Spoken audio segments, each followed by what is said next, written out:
another warm evening in Oakland, California. The temperature today reached into the low 90s.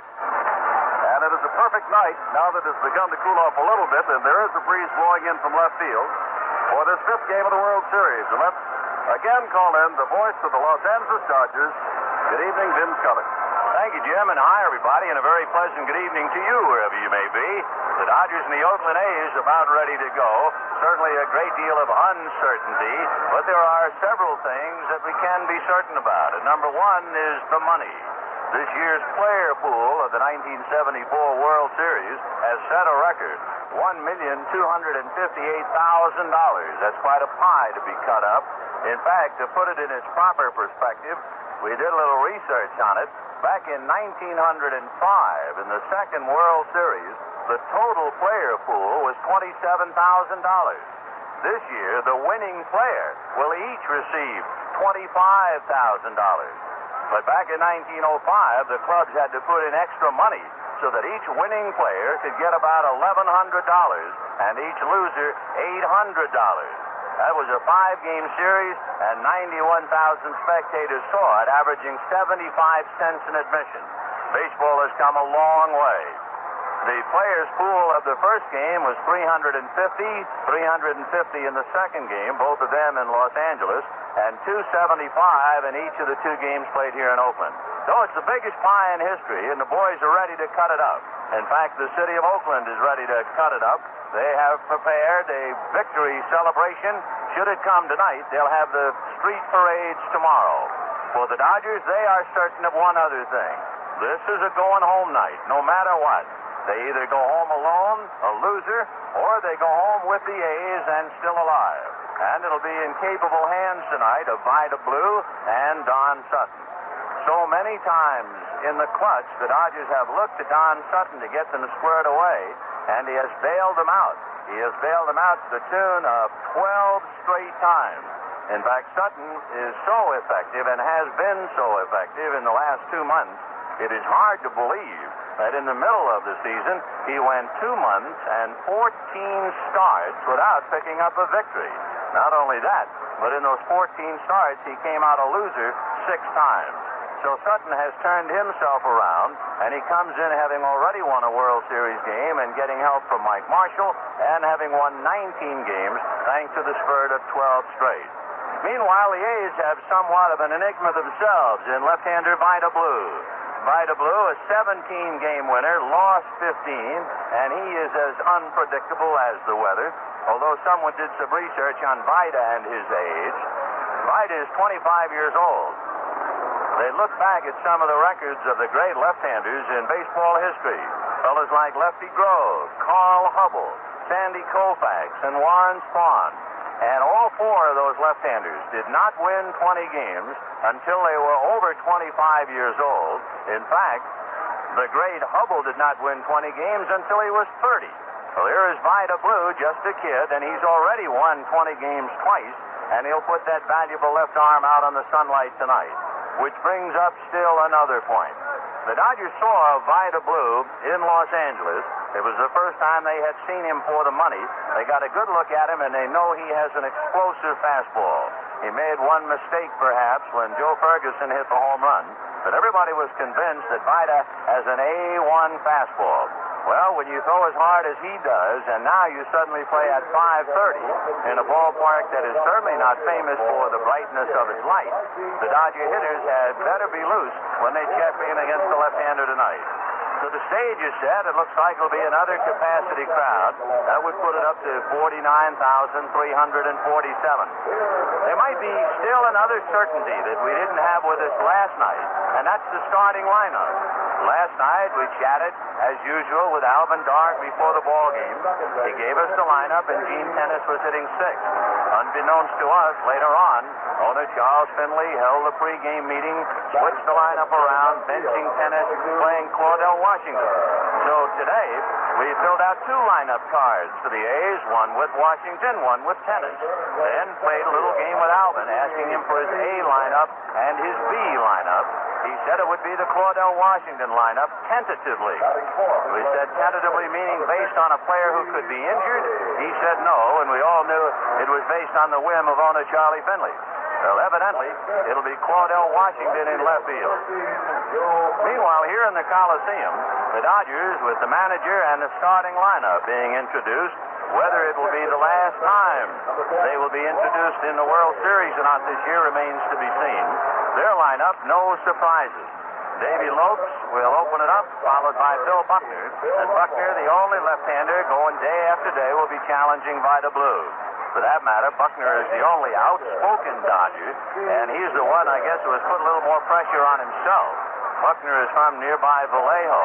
He has been outspoken, somewhat critical of the A's. A quote attributed to him today in the paper in talking about the walk to Bill North. Buckner said, "North could not get a hit off my mother." Well, these things were used by Charlie Finley yesterday in a pregame chat with the A's. How serious an effect his quotes had on the A's, Reggie Jackson summed it up, and so did Sal Bando. Bando, when asked about the meeting, said it gave me 5 minutes more rest. Well, the Dodgers had a meeting themselves tonight. It was a typical low-key profile chat by Walter Alston to the players. And basically, Alston just told his players, you are not doing what you have been doing all year. You are trying to pull everything. The A's pitchers have kept the ball away from you, and yet you continue to try to pull. Just how long will you play in this series before you learn? Learning, of course, is that part of maturity that the A's have. It was one of their strong points in coming into this series. The A's do not score a lot, they do not hit a lot, but they win a lot. They have won 2 straight championships. They're coming up to the 3rd one, and they have the deciding edge 3 games to 1. Only 3 times in history has a team down 3 games to 1 come back. 3 times, way back in 1925. The Pittsburgh Pirates, down 3 games to 1, beat the Washington Senators. In 1958, the New York Yankees were down 3 games to 1 to the Milwaukee Braves. Turned that around to win it. And as recently as 1968, the Detroit Tigers turned it around and beat the St. Louis Cardinals 3 games to 1. It is interesting to note that 1968 is perhaps the most significant year in recent Dodger history because most of the kids in the lineup tonight, most of the kids who got the Dodgers this far were in the draft of 1968. And we're talking about fellas like Buckner and Garvey and Ferguson and Say. Steve Garvey, by the way, the most recent father on the Dodgers squad. His wife delivered a baby girl last night. And after the ball game, Garvey, not at all dismayed by the defeat, climbed on the plane, flew back to Los Angeles, saw his wife and baby girl, spent the night in Los Angeles, and flew back here for the game. That puts the World Series, I'm sure, in a proper perspective, as he went home as a brand new daddy and came back passing out cigars before this one tonight. You're listening to the World Series coverage on NBC.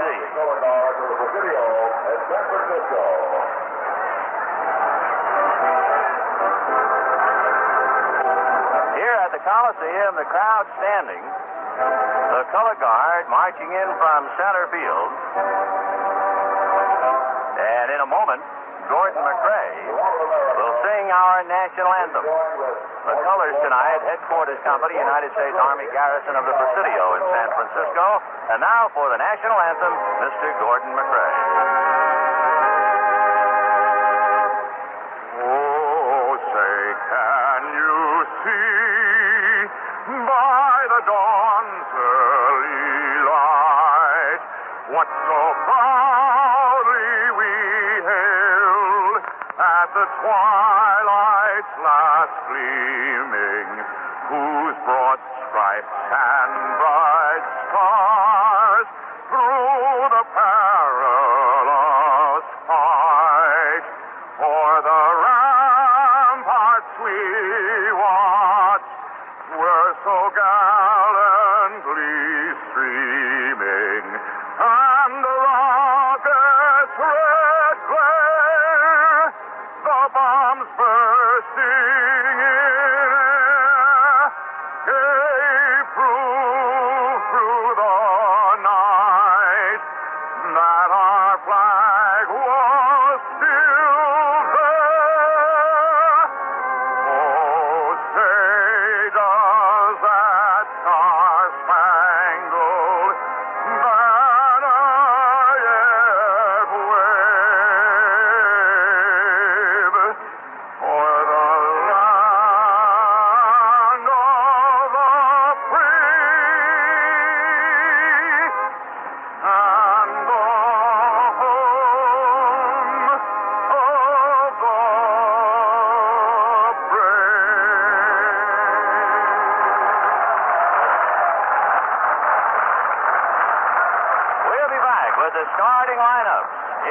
minute. 11 p.m. A neat little row of houses sleep under the cover of quiet moonlight. A perfect rhythm of picket fences runs down the street. A finger of light traces the window of an unsuspecting bungalow. Up slides the window. Minutes later, two shadows make off with the treasures it took you years to collect. You walk in just after midnight. You call the cavalry. The Kemper Cavalry. Whether you own your own home or rent, the Kemper Insurance Companies and the independent agents who represent us will ride to your rescue. Fire, theft, or property damage, they'll be there. With professional 24-hour claim service, you'll find it's not only fast, it's fair. An independent agent near you is listed in the yellow pages under Kemper Insurance. The Kemper Insurance Companies. We're with you for the long ride. We're at the Oakland Coliseum on another hot night. It was 90 degrees in downtown Oakland, and the weather certainly hasn't cooled off considerably, even though we go into the evening. First ball ceremonies are about ready to get underway. Rock Hudson, who plays the police commissioner of San Francisco in the television series McMillan and Wife, will throw out the first ball. Gordon McRae has sung the national anthem. The umpires, Andy Olson of the National League, will be behind the plate. Ron Luciano at first, Tom Gorman at second, Bill Kunkel of the American League at third. On the foul line, Don Denkinger will be on the right field foul line. Doug Harvey of the National League will be on the left field foul line. Vida Blue has concluded his warm-up. Don Sutton, however, is still throwing in the Dodger bullpen. Talking about starting pitching, you see that all the time in the World Series, but you don't see finishing pitching. The last time we have had a complete game in the World Series was in 1971, when the Pittsburgh Pirates had right-hander Steve Blass start and finish a World Series game and beat Baltimore 2-1. So we'll see whether that holds up or not.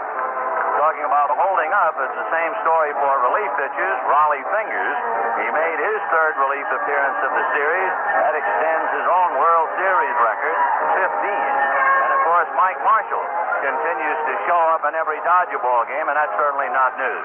But news is this is game number 5 of the World Series between the Dodgers and the A's. If the Dodgers lose, it's over. If the Dodgers win, we'll go back to Dodger Stadium in Los Angeles. We'll pause 10 seconds for station identification. You're listening to WTHI, Terre Haute, currently 64 degrees at 7:30.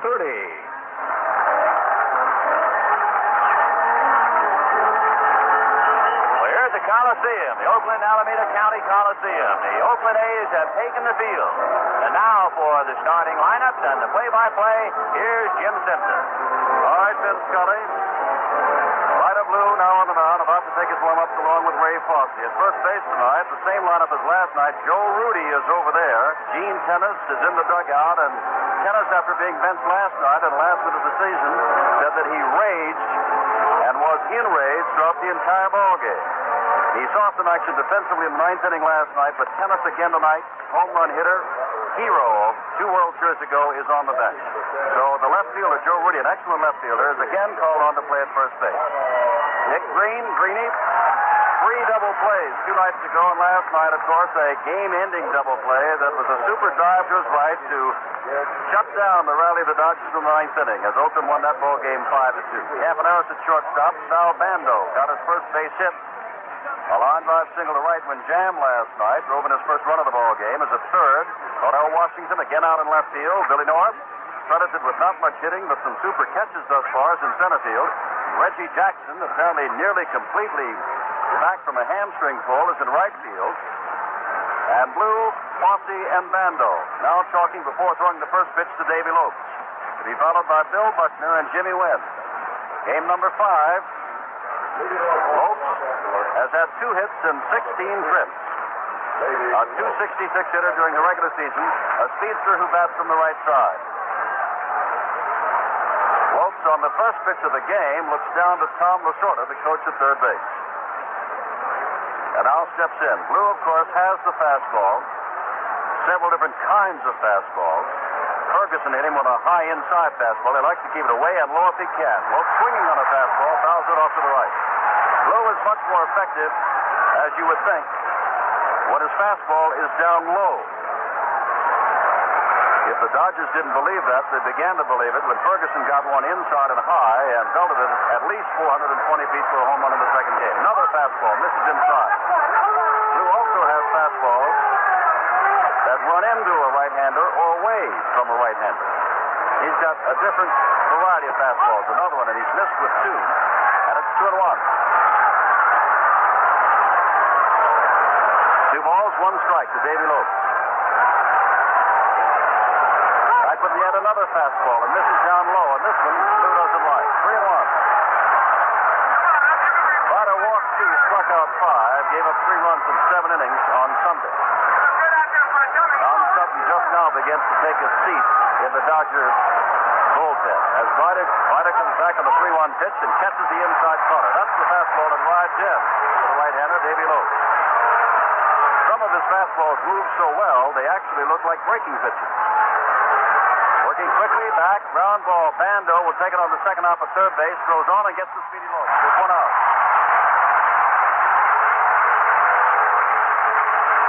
So Vida was down 3-1 to Lopes, then 3-2, and then got him on the bouncer to Sal Bando at third. Here's Bill Buckner. As Ben told you, the most loquacious, outspoken of all the Dodgers. He's had 4 hits thus far and 17 trips, including a home run. Buckner down in the afternoon sun at Dodger Stadium struck out for the only time in this series. He was called out looking, takes the pitch for a strike, and Buckner said he never saw the pitch. During the regular season, Bill would only strike out about once every 26 times up, but Blue has the only strikeout on him in this series. Left-handed batter, swing, tried to check, but went around, and it's quickly 2 strikes.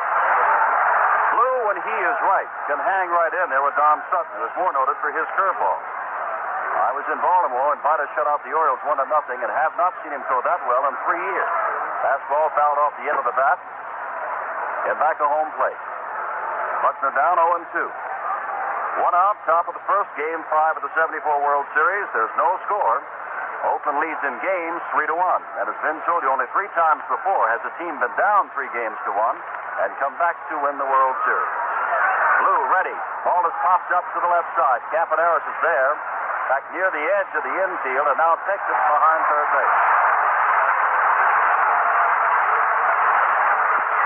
And that'll bring up Jim Wynn, hitting at 271, 32 home runs, and 108 RBIs. Wynn played last night despite the fact he had jammed his hand getting back to the bag in game number 3 of the World Series, and turned in an outstanding catch last night. 3 hits, including a home run in the series. Fastball is high and off the top of the glove of Fosse, rolls back to the screen. Ball 1. Wynn is looking out to a background of a sun-drenched center field bleacher section. Blue stands in the shade, as does Wynn. Fastball right down the middle. 1 ball, 1 strike. Blue is difficult to hit any time with that background. He's going to be very difficult in the early going. Wynn stands in and takes another. This time, Vida took a little bit off. And it's 1 ball, 2 strikes. Lopes was ahead of Blue. Buckner fell behind 0-2, and now Wynn finds himself down in the count. 1 ball, 2 strikes. And Blue right back with a fastball that's too low. 2 balls, 2 strikes.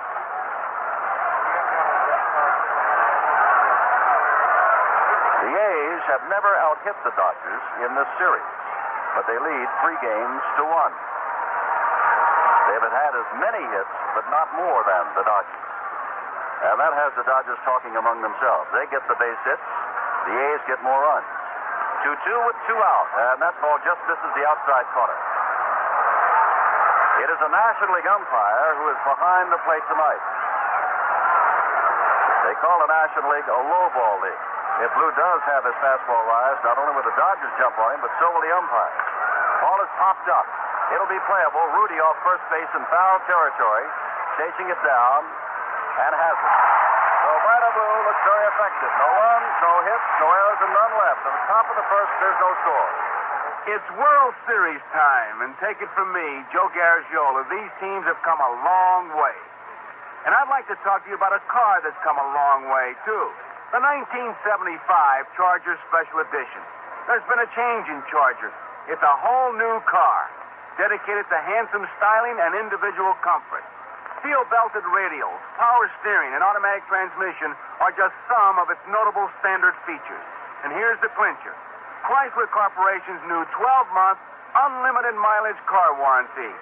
For the first 12 months of use, any Chrysler Motors Corporation dealer will fix, without charge for parts or labor, any part of our 1975 passenger cars we supply, except tires, which proves defective in normal use regardless of mileage. That's it. All you have to do is take care of normal maintenance service, such as changing filters and wiper blades. Charger Special Edition 1975. A personal car for a discriminating driver. At your Dodge dealers now. Well, there he is out on the mound, Don Sutton. 29 years old, born in Clio, Alabama, now lives in Glendale, California. Won 19 games during the regular season, but that's just part of the story. He has a 12-game winning streak. He has won 16 and lost only one since the All-Star game. And that includes 2 wins in the championship series against the Pirates and a win in the second game of the World Series. In the last 32 innings, Don Sutton, tonight the hope of the Dodgers, has allowed only 3 runs in the last 32 innings for an earned run average of 0.84. He, of course, bested Vida Blue on Sunday in the second game of the series, allowing 2 runs in 6 hits, 2 walks, and 9 strikeouts. He'll face Campy Campaneris, hitting .308 in the series. Sutton, the right-hander, throws a good curveball and misses. Curveball is his bread and butter. Say is in on the grass at third. Campaneris can bunt extremely well. No scores. We begin the last of the first. Sutton, the right-hander, right back and throws a fastball, and Campaneris is out in front of it. 1 ball, 1 strike. Kind of waved at that pitch. On deck is Bill North, of whom Bill Buckner said, "My mother could get him out." North has not been effective at all from the left side. His base hit has come from the right side. Another swing and a miss on a breaking pitch from Don Sutton, and it's 1 ball, 2 strikes. White or blue got him in order. Don Sutton starting out the bottom of the first.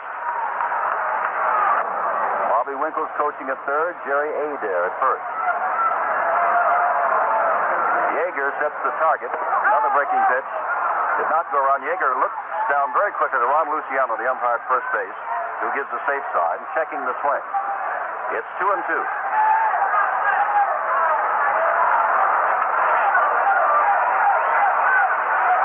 Sutton says he feels no pressure. Outside and low with the breaking ball. It's 3-2. Garvey at first, Lopes at second, Russell at shortstop, save the third baseman. From left to right in the outfield, Buckner, Wynn, and Ferguson. Yeager behind the plate.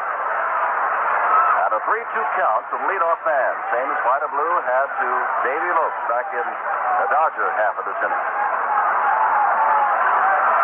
3-2 pitch is lined into short center field. Came in with the fastball, and Campaneris hits on it and picks up the first base hit. And that'll bring up Bill North. Now, North has not been effective. And when he is effective, it is generally from the right side of the plate. He is batting left-handed. He's a switch hitter. And let's see if Bill North is up there to move along Campaneris. When you face a man like Don Sutton, you'll take a run as early or any time you can get one. You need any and all you can possibly muster. North squares around the bunt. Misses the bunt. It's a strike.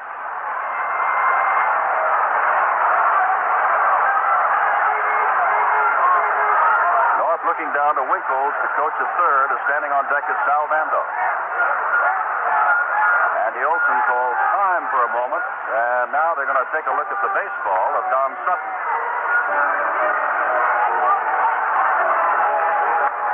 And it's going to be thrown out. Olson will give Sutton a new one. I think I told you the story last night. Speaking of pressure, Don Sutton said, when I was going bad in the first half of the season, 6 and 8, when my 5-year-old went up to the balcony and started screaming at the neighbors, "Daddy can't pitch anymore, we may have to move," that was pressure. North tries to bunt again and fouls it back. Billy North in the outfield has had a wonderful World Series. Some superior catches at the plate. He is 1 for 13 and has failed in 2 bunt attempts here to move over Campaneris.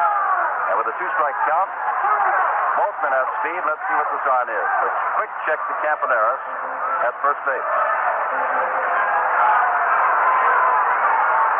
No score when the last of the first. Sutton again makes the move to first, and again without a slide, Campaneris is back.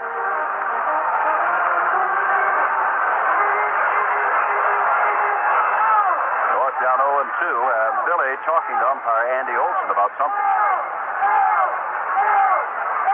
Campaneris not going. The ball is swung on and fouled out of play off to the left. Last night we broke our scheme. The first 3 games, for only the second time in World Series history, went to a count of 3-2. Oakland won the first and third, the Dodgers the second. Last night, in the 6th inning, Oakland got 4 runs and broke the routine and won 5-2.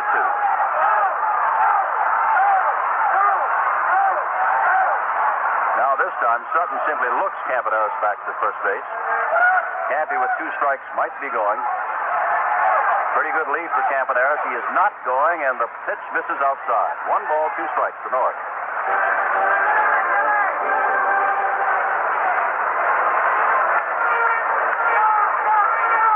Sutton, after winning against the Pirates in the first game of the championship series, said it was a textbook performance. He'd like to put it on the textbook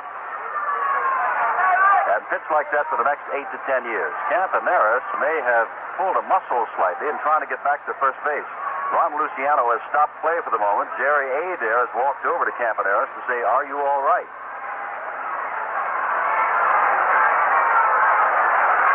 Campy stays in the ballgame. 1 ball, 2 strikes. North waits.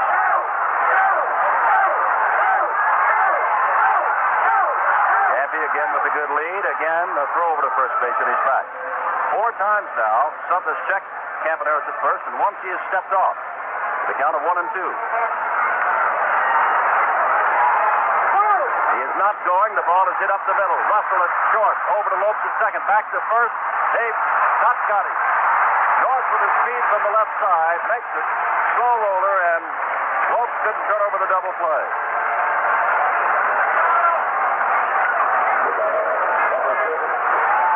So North, who led the American League in stolen bases, is up at first base. And Sal Bando steps up to the batter's box. Bando got his first hit last night. A single to right field with a count of 2 strikes on him.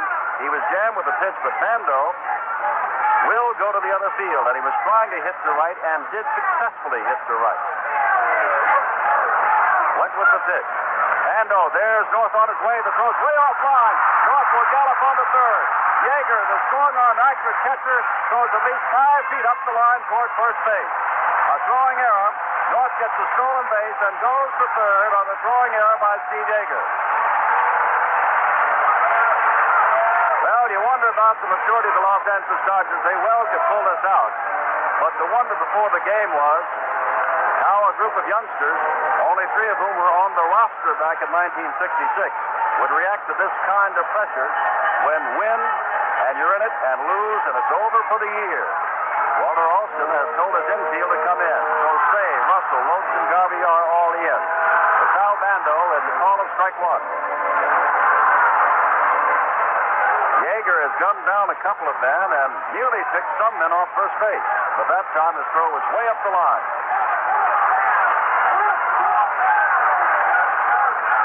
Sutton now ready. Goes to Bando, and the fastball back to Bando out of there. 1-1.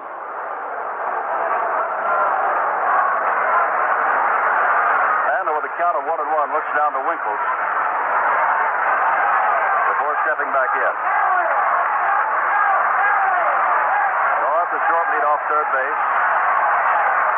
Sutton throws, swing and a miss. When Sutton shut out the Dodgers, or rather shut out the Pirates for the Dodgers in the opening game of the playoff series, he was asked whether or not he looked at the scouting report.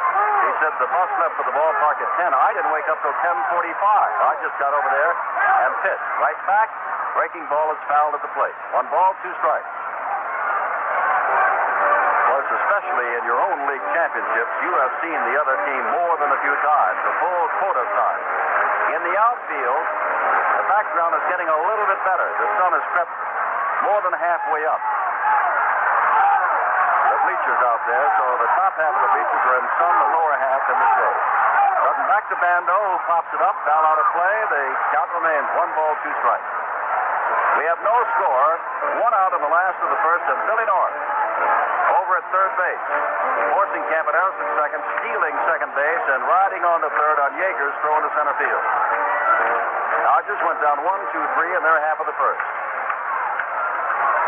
Bando, of course, played way around the pull, although occasionally he will go with the pitch, and Sutton's got a good curve ball.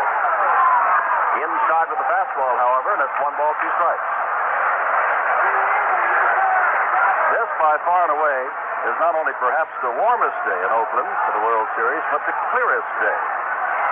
Other nights at this hour, there's been no sun problem at all. 2-2 strikes. Bando with a closed stance, deep in the batter's box. Swings at an inside pitch and fouls it off his pitch. It's 2-2.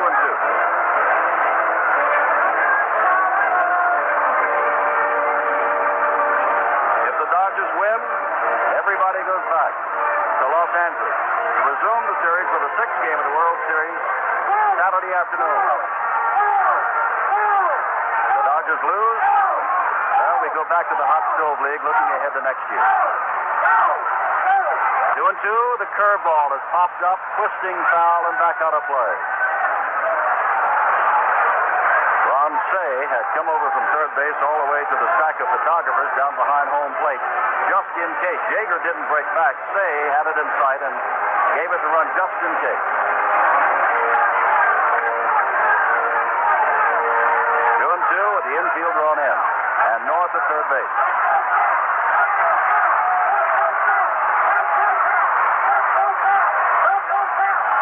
Sutton throws a change out to center field. Back goes Buckner. He's got it. North tags, and it'll be 1-0 Oakland. Bando drives in his second run of the series. And that run at the moment remains unearned since North got as far as third base on a throwing error. Reggie Jackson up with the bases empty. The infield moves back, and they pull around to the right for Jackson, who can hit to left field and has hit home runs to the opposite field, including one in the first game of the World Series of Andy Messersmith. Jackson hitting .333, 4 for 12. He's walked 4 times, and the only RBI he has came on the home run in the first game. Now a little police work done out in center field. Rolls of paper were thrown onto the field when Billy North scored the first run of the ball game. Jackson will adjust his glasses at home plate. Yeager, who also wears glasses, by the way, the catcher is kneeling at home plate, as umpire Doug Harvey has done the police work. The Players Association rated umpires and rated Doug Harvey the best in the National League. Harvey took exception for all of his colleagues and wrote a stinging letter saying, "I object you rating us. We don't rate you. Say what you want to us to the commissioner's office, to the league office, but don't say anything public." Sutton throws inside and almost looked as though it had hit Reggie Jackson, but it did not. Skip back off the glove of Yeager, and it's ball 1.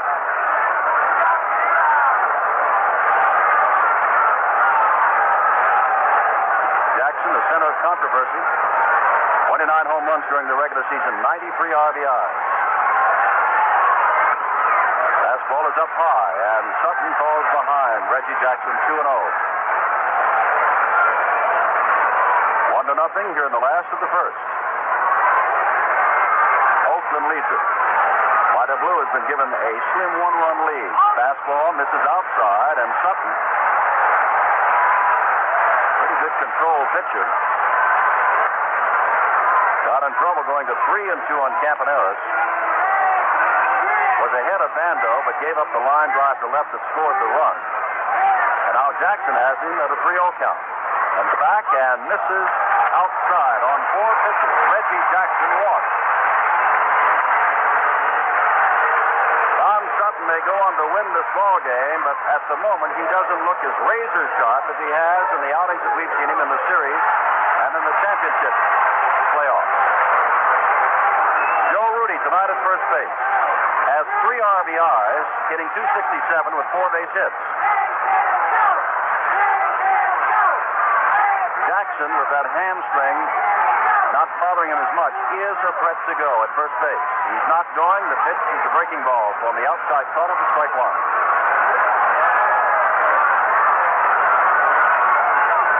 They play Rudi almost straight away.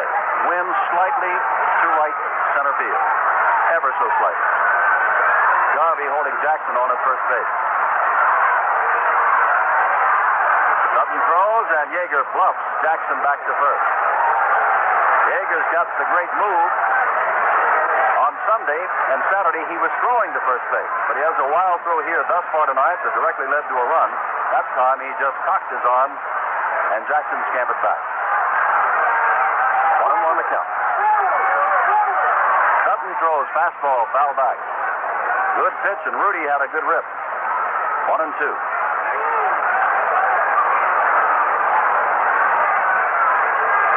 Sutton was almost signed by Charles O. Finley when the Athletics were in Kansas City.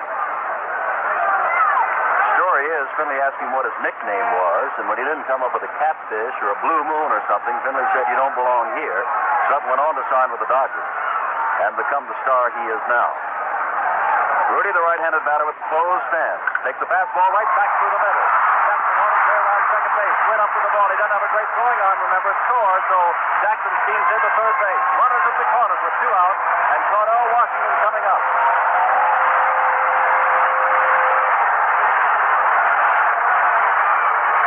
That makes that run earned now. Rudi on at first, Jackson down at second, and Cordell Washington, the surprise starter last night, came up with 2 base hits in his first 2 trips to the plate, and then was walked intensely and scored. Washington, the youngster, is 3 for 4 for the series. He's a left-handed hitter. Stay in on the grass at third base. Washington takes the pitch outside. Ball 1.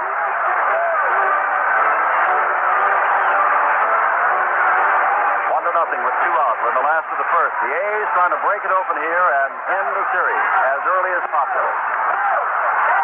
Nobody in the Dodger bullpen. Drive, broken bat, right field. Ferguson there and one-handed.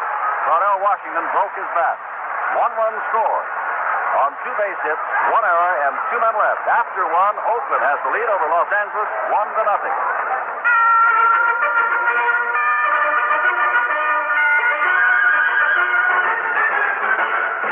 Championship shaving is on the air. The first blade is cutting the whisker. That's 1 shave, and the second blade is coming over to try for 2. It's got it! A beautiful double play on that whisker by the 2-bladed Gillette Track 2 razor. Let's get an instant replay of those 2 blades teaming up for that incredible shave. There, the Track 2 is beginning to shave the whisker. The first blade lifting it out away from the face, actually exposing extra whisker. The first blade is through, and the whisker is starting to snap back in. But here comes the second blade. It's going to nail that whisker again before it can all get back. Yes, the Gillette Track 2 has shaved the same whisker twice for a closer shave. And both those blades are recessed for extra safety. The final score, a Track 2 razor effect, 2 whiskers, nothing. Folks, that's championship shaving brought to you by the Gillette Track 2 shaving system. The closest thing to a perfect shave.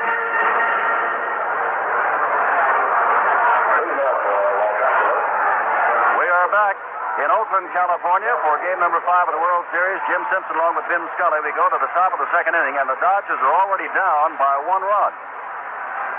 And Vida Blue, who got him in order, will face Steve Garvey, Joe Ferguson, and Ron Say.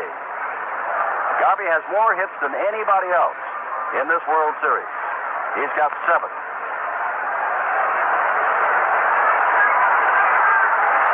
Hitting at .412.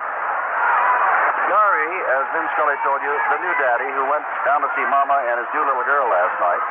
And I forgot to say happy birthday to Jim Gilliam, standing in the coaching box over at first base. He's 46 today. Tom Lasorda coaching at third. Bouncing ball on 1 hop to Campanera, who races in and throws on to Rudi.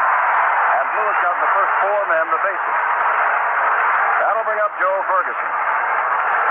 Ferguson has 1 base hit in 12 attempts in the World Series, and that 1 base hit came on Sunday afternoon. A high inside fastball from the pitcher he's about to face right now, Vida Blue, and he pounded it over the center field wall at Dodger Stadium. Ferguson, during the regular season, hit 16 home runs, 57 RBIs. 083 in the series. Vida Blue, the left-hander, with that smoke, takes something off a breaking pitch and gets the strike. So Blue realizes that Ferguson was waiting for the fastball and hit a fastball out on Sunday. Now he comes back with the fastball and catches the outside part. The mistake that Blue made to Ferguson on Sunday was to get the fastball up and in on Joe, and he rifled it out. Fosse standing on deck. Blue working quickly, comes in with the fastball this time, backing him up a little bit, and it's 1 ball, 2 strikes.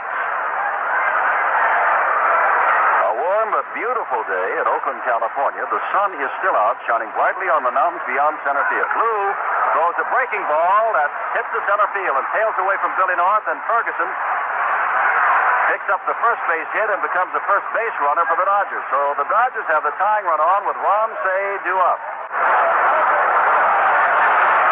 The Penguins.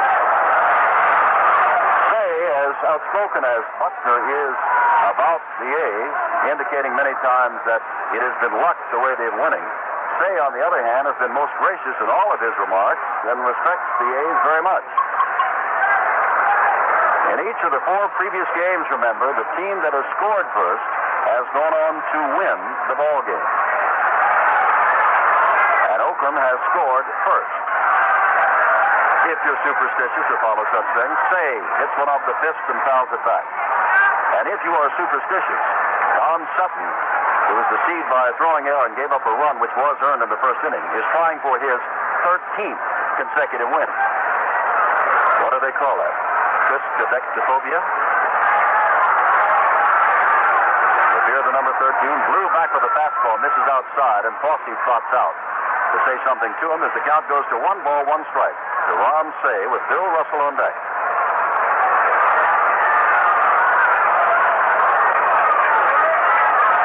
Fosse back now.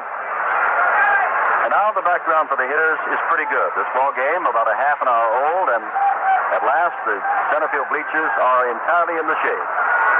Say, curveball stays high and away, and it's 2-1. Oakland 1, Dodgers nothing. In the top of the second.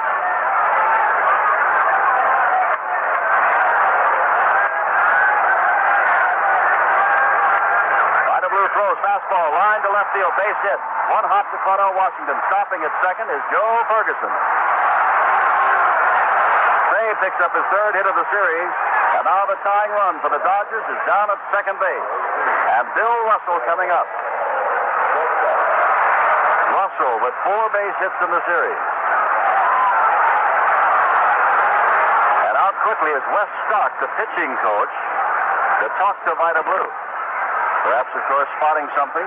Blue hurrying his pitches, not coming over the top. Whatever it is the pitching coach has noticed, Sal Bando walks in to hear the conversation and then walks back out. Blue cautioned momentarily. He owns a 1-0 lead, but it is in danger now as Russell steps in. 267 in the series, 4 for 15.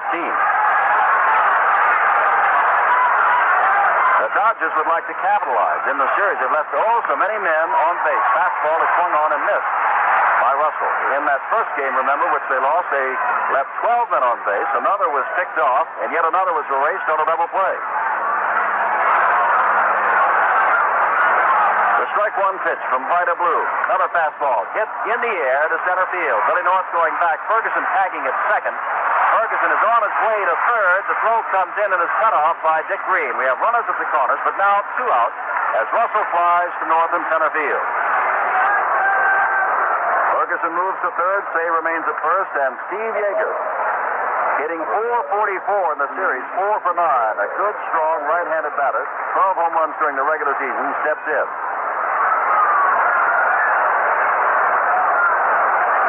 Tying run, Joe Ferguson, just 90 feet away. The Dodgers have not had more than 2 hits in any single inning in this series. So barring an error or a wild pitch or a pass ball, they'd have to break that record to tie this game up. Yeager will try. Foul tips the first pitch. At the plate, and it's strike one. Blue did not give him the good fastball that time, took something off of it. That's the way he started out Ferguson, and then Ferguson jumped all over a fastball. They hit a hooking single to right field, right center field. Breaking pitch, he has him out in front. That's two breaking pitches he's given him. 0-2. Now the guessing game begins with Yeager in the hole. Dick Green comes in to remind Blue of something or to find out what kind of pitch it is that he intends to throw him. Green, of course, without great range, has a remarkable knack throughout the year, any year, and especially in this series of being in the right spot at the right time. 0-2 with Don Sutton on deck. Blue throws the fastball just this low, and Blue swings his arms, and Fosse gets up. It's 1-2. Yeager wasn't offering, and the pitch was too low.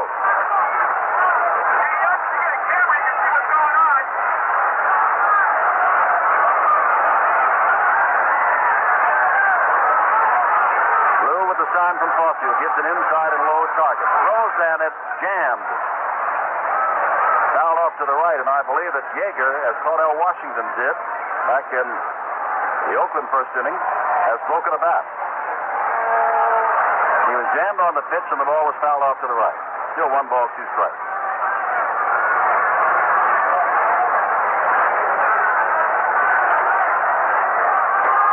Well, it has been since those Yankees of the late 40s and early 50s, when they won 5 World Championships in a row, that anyone has won as many as 3, and the A's are trying to do that tonight. If they win tonight, they will have won their 3rd in a row. Blue back, swing and a miss on a breaking ball. He strikes it out, and the Dodgers lead 2 on. No runs, 2 hits, no errors, and 2 left. We go to the last of the second, and it's 1-0 Oakland.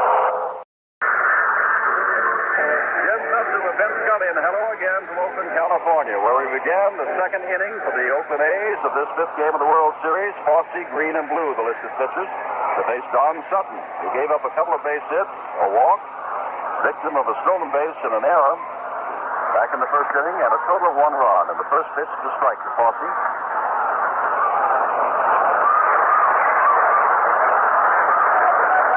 Ray Fosse steps out. On deck is Dick Green, who's been a defensive whiz down at second base for the A's in this series. The strike 1 pitch from the right-hander Sutton. And there's a curve hit deep to left field. Back goes Buckner. The curveball is hit out of here, and it's 2-0. Fosse gets the home run.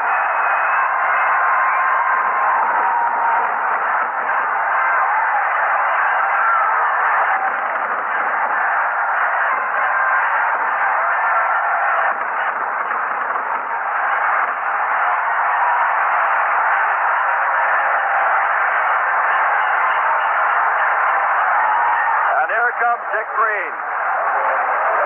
Sutton hung a curveball for Ray Fosse, and he jumped all over it and hit it out of here. And again, we'll have to wait as they pick up some articles that have been thrown on the field.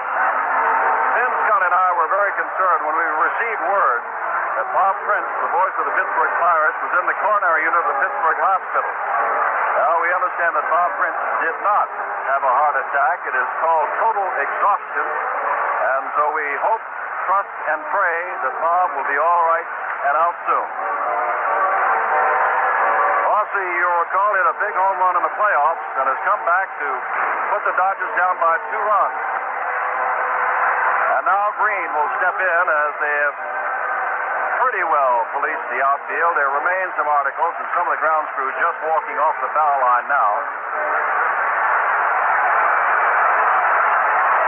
And Sutton ready to throw to Dick Green. Hits out to center field. Over comes Jim Wynn and takes the line drive. Green jumped on the first pitch and hit it very well, but Wynn was able to get to it. And Vida Blue with a 2-run lead comes up. Vida has always concentrated on his pitching. He is not much of a hitter, but he must feel pretty good standing up there right now.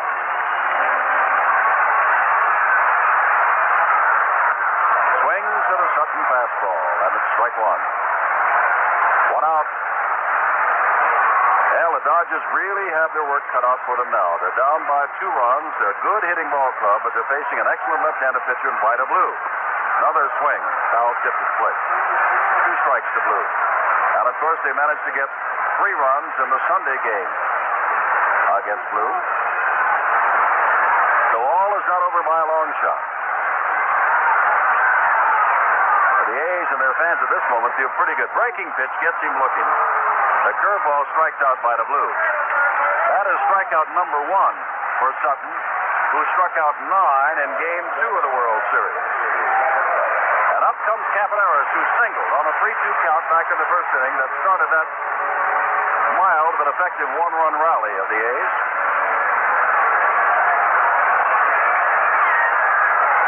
Sutton throws him the fastball and is fouled off to the right and out of play. Garvey gives chase, but it's at least 6 or 8 rows deep. Over near the Dodger dugout. Oakland picked up a run in the first and another here in the second.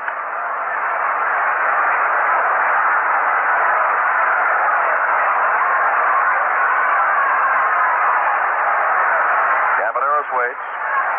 Tom Sutton with the ball in hand always in the glove comes in with the fastball high and inside. A lot of pitchers do that now. They just hold the ball right in the glove and start right from there. Never let you see it if they can.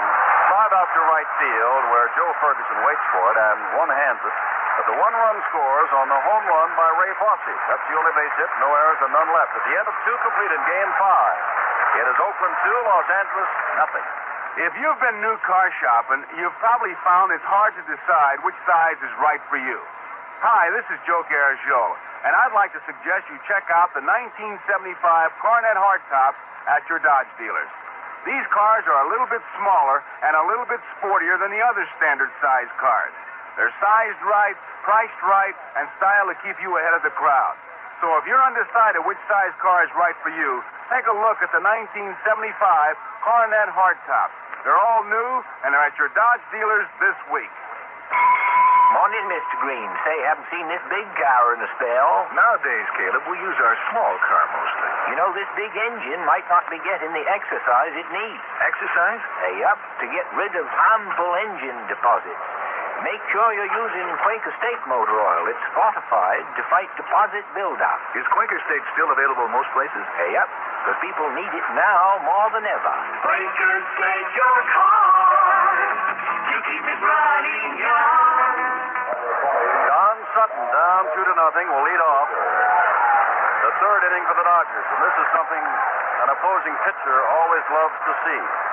A pitcher lead off the inning because, generally speaking, you figure that you're going to lead off the inning with an out. Doesn't always work out that way, but it makes you feel kind of good when you know the man that's going to lead off an inning is the pitcher. Sutton watches all the way, and a blue fastball stays high, and it's ball 1. 2 runs, 3 hits, no errors for Oakland. No runs, 2 hits, and 1 error for Los Angeles. Bando even with the bag at third. They're playing Sutton the other way, figuring he can't pull that blue fastball, which catches the corner of the knee. And it's strike 1. 1 ball, 1 strike. Top of the batting order, leadoff man Lopes. Standing on deck. Blue throws, and it's a swing. 1 ball, 2 strikes. Ball popped out of the glove of Fosse.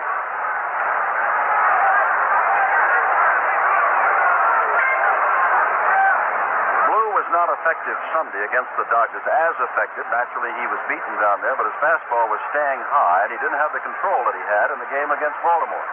Tonight, thus far, with the exception of a 3-2 count to Lopes, he's had his control, although he's been jumped off. There's a fastball that rides in to Sutton and strikes him out, looking. Second strikeout. He got hurt with fastballs to Ferguson and Say, but with 2 men on and 2 out, he went to his breaking pitches and got Yeager to strike out swinging to end the second. Lopes bounced to Bando back in the first inning.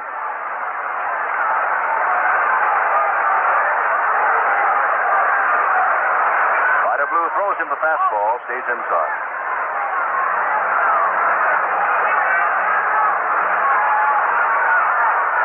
Lopes has been up 16 times with 2 base hits.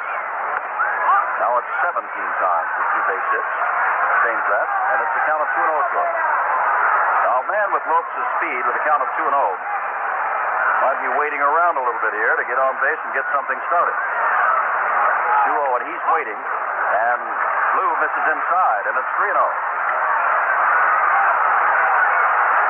You never like to put a man on base.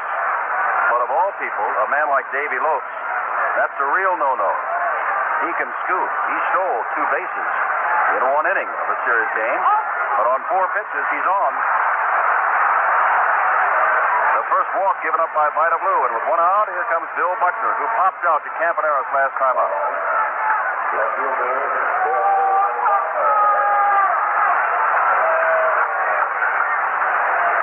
Oakland A's leading 2-0. And they've won their last 4 World Series games played at Oakland. The last 2 of 1972 and on Tuesday and Wednesday night of this series. The Dodgers come back. With 1 out, they have Lopes at first and the number 2 batter in the order, Buckner, due up. A .314 hitter during the regular season. Fosse gives him an outside target. The Blue, who does not have a good move at all, checks Lopes back to first base.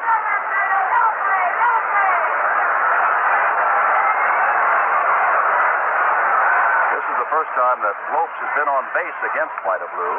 But the first time he's been able to study him from that angle. Another check there, and Lopes is back. Jimmy Wynn is on deck.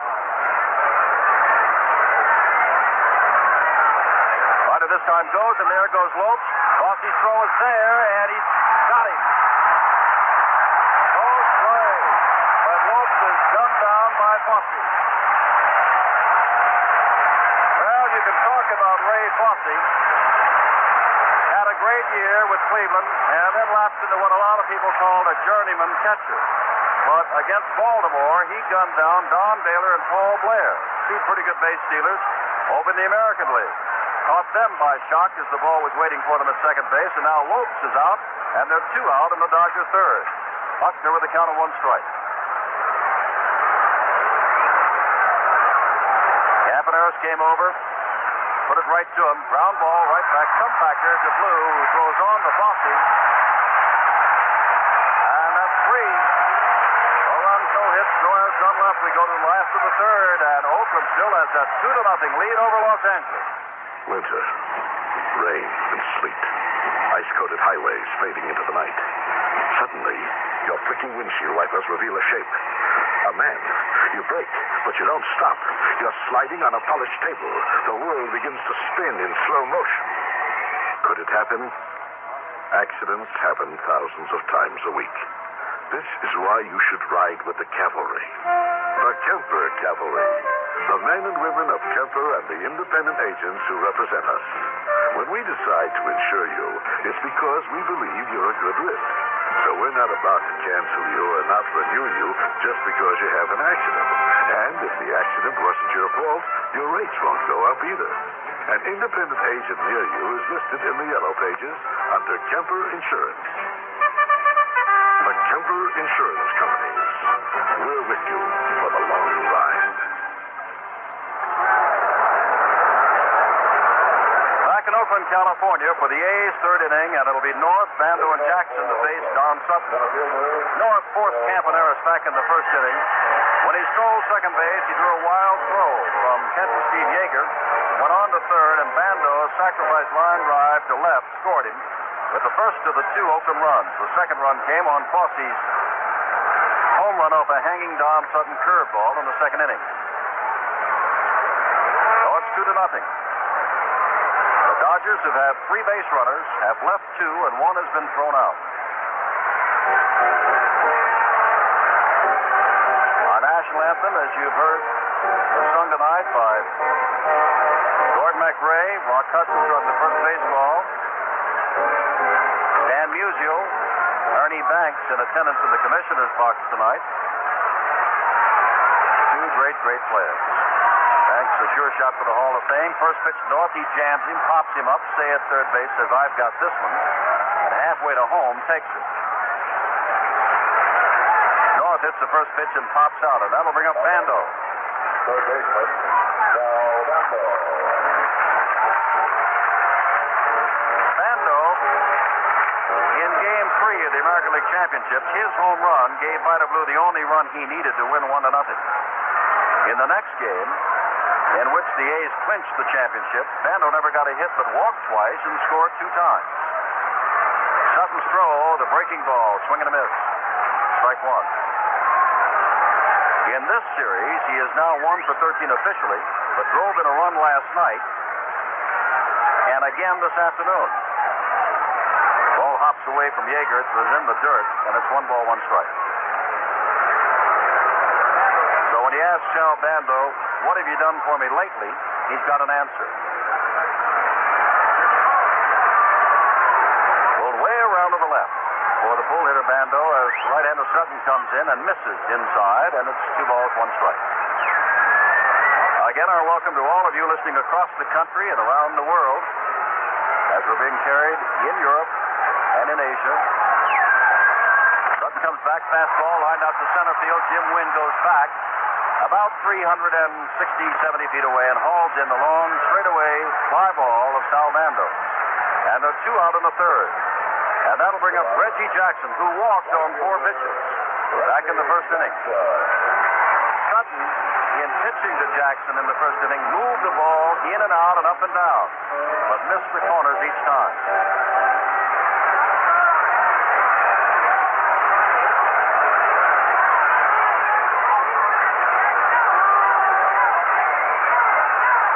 Jackson against Sutton back in game number 2 got 2 base hits. As a matter of fact, his second base hit in the 9th inning drove Sutton out of there and brought on Mike Marshall to finish up that game, the only game the Dodgers have won. Slow curveball, and it misses. Ball 1. Oakland 2, Dodgers nothing. 3rd inning. Sutton comes back with the fastball and gets the outside corner. 1 ball, 1 strike. Jimmy Wynn exceptionally deep in center field. Ferguson way back and right.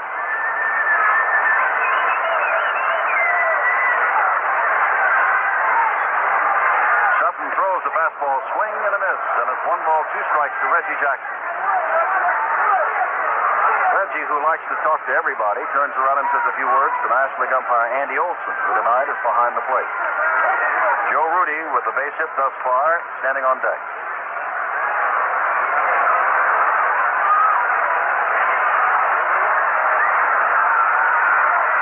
Ready to throw and throws the fastball. It's foul back. Count remains at 1 ball, 2 strikes.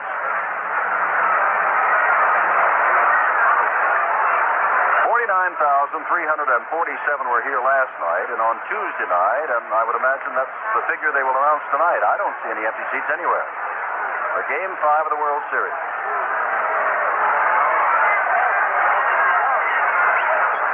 Ready to throw and take something off the pitch. It stays high, and it's 2 balls, 2 strikes. Jackson turned his head away from it.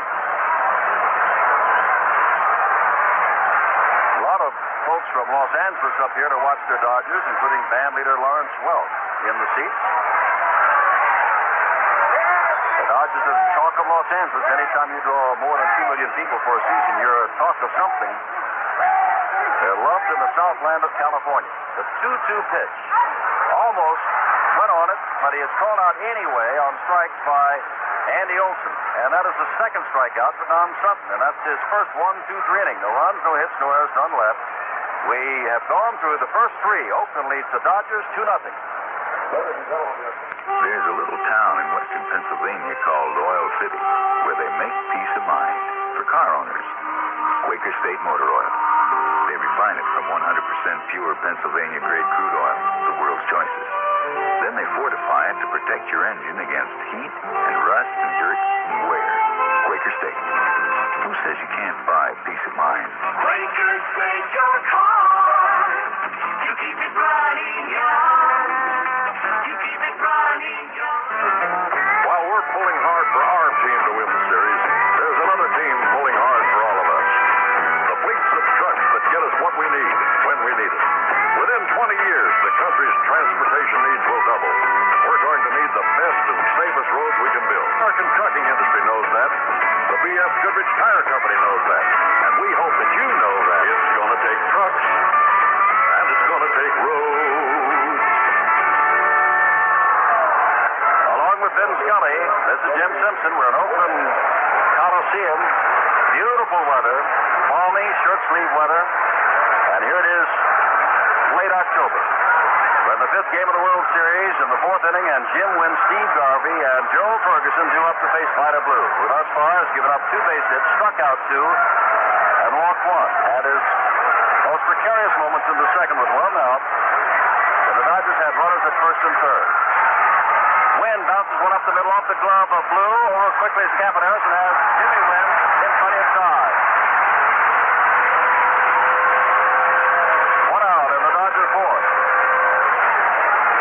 There are many innings yet to go, and yet with each out, you wonder when the Dodgers are going to come to life, and when time will perhaps run out on them. The A's with that 2-0 lead, and Vida Blue said on Monday afternoon, when the teams were tied at a game apiece, he said, it will end here Thursday night, and I will do the shutting out. I will slam the door. Garvey up, he has bounced out, takes ball 1 outside. Well, Vida Blue, the A's are a talking ball club. He has made a prediction, most of which has come true. Now it's up to him to fulfill that prediction. Fouled out a play by Garvey, and it's 1 ball, 1 strike. Dodgers trailing by 2 in the 4th. The man that has caused Blue the most trouble in this World Series stands on deck, Joe Ferguson. Blue working to Garvey. Fastball is up high, 2-1. Garvey has been, as told you, and I've told you, is one of the few Dodgers that will go the other way. He's not up there with one thing in mind, that's to pull the ball. He will go the other way. Fastball, and he fouls it out of play. It's 2-2. Gene Tennis, not in tonight's game, said this morning, or at least last night's ball game, it was printed this morning, that Charles O'Finley is trying to bury me, lose me as a player. Out in left field is a huge sign on a yellow background, written in the green of the Oakland A's, "We love Gino." Speaking of Gene Tennis, of course, who's not in the lineup tonight. 2 balls, 2 strikes. There's another sign here that says, "Trade Finley."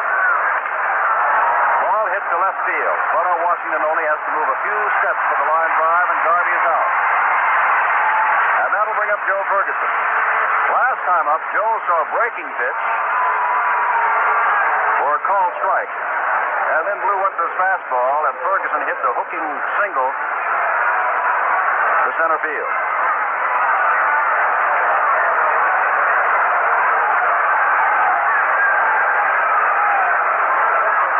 Blue ready and starts him out with a fastball hit high in the air down the left field line. Question is, fair or foul? It is foul. Wow. Upper deck. And just this. Doug Harvey of the National League turned from his spot on the left field foul line and ran down past the bullpen of the A's and looked up, and at the last moment waved it foul. Ferguson really jumped all over the pitches of Vida Blue. He did on Sunday and is again here tonight.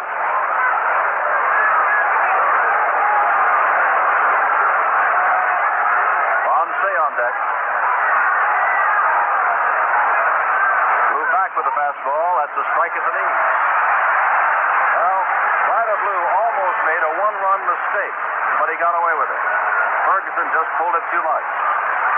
0-2. Blue comes back with a breaking ball. Third, strike 3. Caught Ferguson looking for strikeout number 3. No run, no hit. Suarez on left to the last of the 4th we go. Oakland 2, Los Angeles nothing. You're driving your car.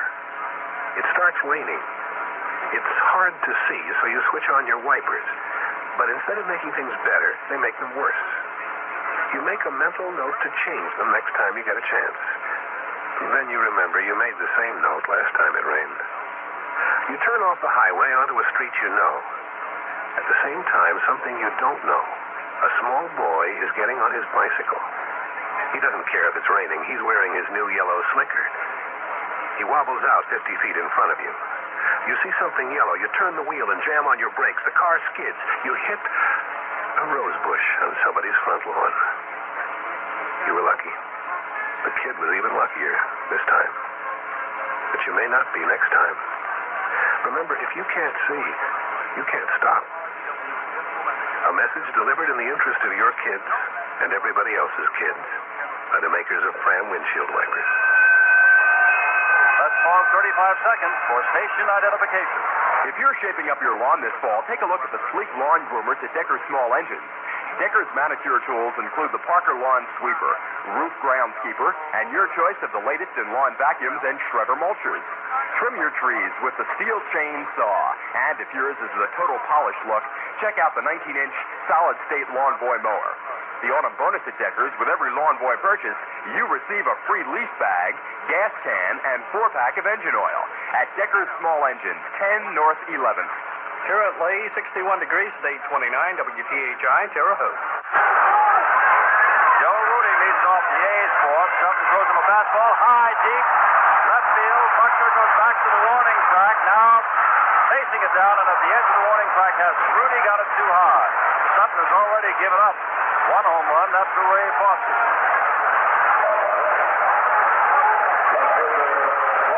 Odell Washington had the bat thrown off in his hand back in the first inning. He flied to right field, came up with just the handle of the bat. The bat part went bouncing down towards second base. Sutton gave up 23 home runs during the regular season.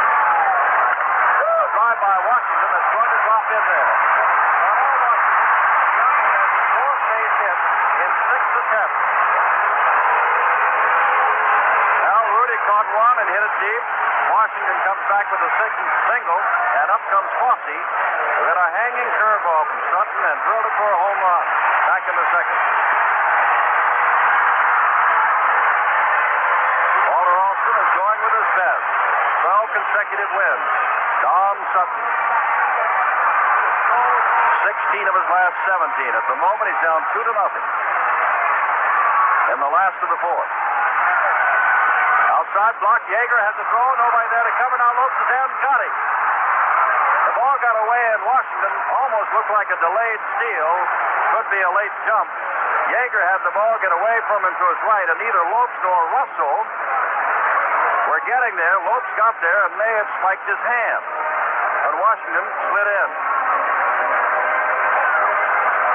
Walter Alston has gone out. The trainers come out. Lopes walks away from him.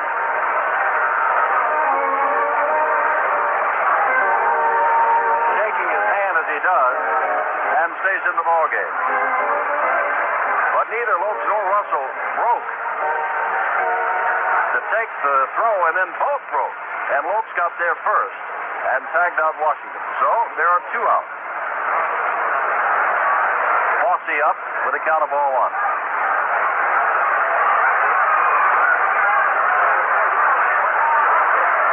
Sutton ready, pitching now with the bases empty, and throws a curveball that catches the outside corner for a strike. 1-1.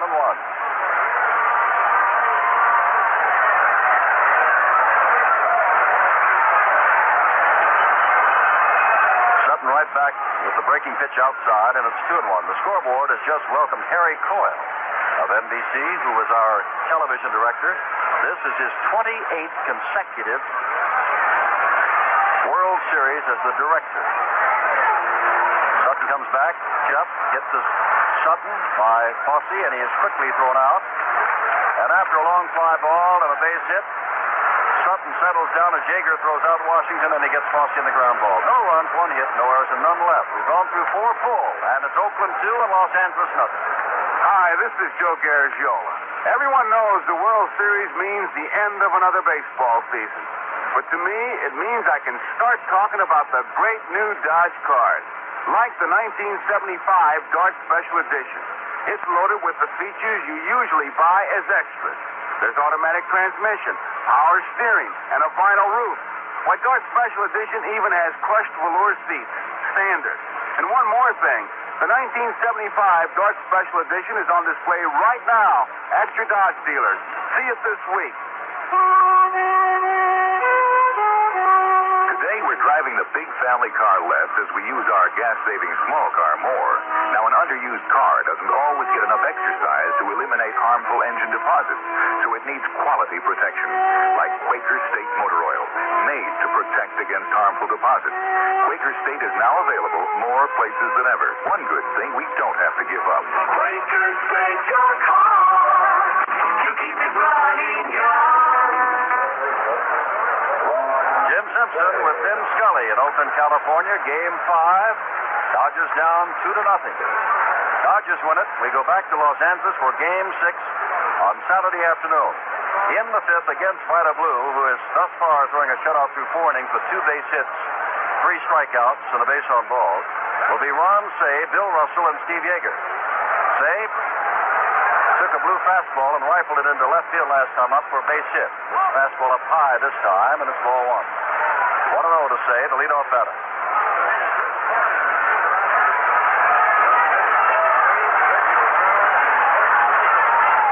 Blue ready. Back with another fastball. It misses outside. It's 2-0, and Fosse trots out. As last night, perhaps not so much as last night, but still the remarkable sight of pink clouds overhead as the sun begins to set over the Pacific Ocean. 2-0.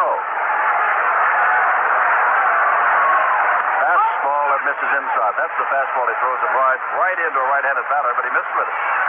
And it's 3-0. Dodgers need base runners, and you would imagine that Say just might be taking here. He looked down at Tom Lasorda to make sure, and he is taking all the way, and it is ball 4. Blue puts him on 4 pitches. That'll bring up Bill Russell, who flied to center field back in the second.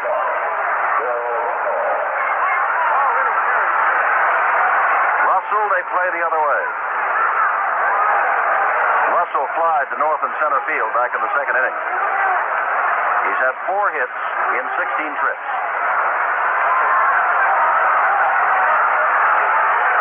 Right-handed batter, converted outfielder, playing shortstop, had 39 errors during the regular season. Pitch gets to the outside corner, and it's strike 1 to Russell, who was taking.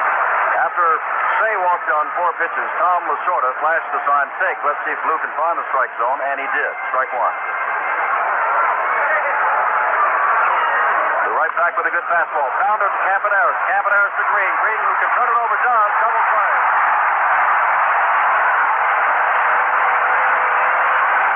And yet another Dodger base runner heads for the dugout. And there's 2 out. And Yeager coming up. Behind the Oakland dugout, many Oakland fans get up with the Oakland pennant and throw them in the air. Yeager with 2 on and 2 out in the second inning was fooled completely on a off-speed breaking ball thrown by Vida Blue and struck out swinging. Oakland 2 runs, 4 hits, no errors. Dodgers no runs, 2 hits, and 1 error. Vida Blue throws a pitch that stays outside. 0-1.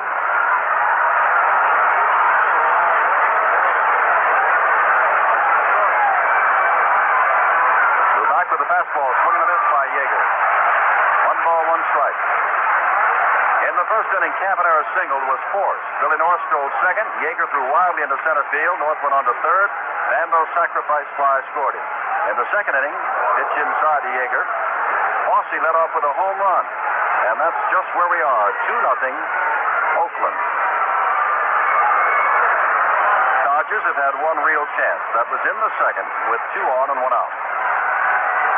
2-1 pitch to Yeager, swinging a miss with a high fastball, and it's 2-2. Remember last time, Blue got him with a slow breaking pitch, and now it's a count of 2-2. Throws it in under the hands, and he is struck out for the second time. The 4th strikeout for Vida Blue. No runs, no hits, no errors, and none left. To the last of the 5th we go. It's 2-0 Oakland. Hey, if you'd like to see what the dry look can do for your hair, you don't have to look very far. You just can't look very far without seeing a guy who uses the dry look from Gillette. Because more men use the dry look aerosol hair control than any other spray. It'll give you fuller, more natural-looking hair. So anytime you see a guy with great-looking hair, chances are you're looking at what the dry look can do for your hair. The dry look from Gillette. Pick up a can and take a look at the dry look on you. Hello, little fella. Who are you? I'm your Cricket lighter, the disposable one by Gillette. Well, Cricket, what makes you so different? Oh, I'm glad you asked me that. Cricket lighter is really quite a light. It'll last for months and still burn bright with thousands of sure firelight and a flame that adjusts to different heights. You're no ordinary cricket. Well, cricket's no ordinary lighter. Catch a cricket for $1.49 by Gillette. Jim Simpson back in Oakland, California as we go to the last of the fifth. The Dodgers trailing 2-0, and while we were away for a moment, I turned to Vin Scully and said, I wonder if I've done my last play-by-play for the year 1974. Because right now I turn it over to Vin Scully, and unless the Dodgers do it, I'm done. Okay. Thank you, Jim. Hi, everybody. I'm not poetically inclined, but I keep thinking of a line that says, do not go gentle into that good night. Rage, rage against the dying of the light. And to be honest, the Dodgers are going very gently up to here. Fly ball in the right center. Joe Ferguson along with Jimmy Wynn, and it's Fergie reaching up to make the catch. One away as Dick Green flies to right center. There is certainly a thing called momentum that builds up during the year, and certainly builds up during a short series, and indeed builds up during a game. And boy, you can feel it here. Vida Blue staked to a 1-run lead in the first inning on the overthrow, staked to a 2-0 lead on the home run, and now the Dodgers trying to come from behind and gently. The pitch to Vida Blue swung on and missed 0-1. It is not the same Sutton. He had 9 strikeouts the last time. He has 2 tonight, and one of them is Blue, and not a good hitter. He swings and misses, strike 2. Sutton has done a remarkable job. In fact, there is no reason for the loser in the World Series ever to feel down, and particularly this year. The strike 2 pitch is just outside ball 1, 1-2. We mentioned earlier a record-breaking player share, and it'll keep the loser warm during the winter. 1-2, the count to Vida Blue. Sutton ready and deals. Fastball got him looking. That'll do it for Vida. That would be the 3rd strikeout for Don Sutton. But you know what they say about striking out the pitcher. So 2 down, and here is Bert Campaneris.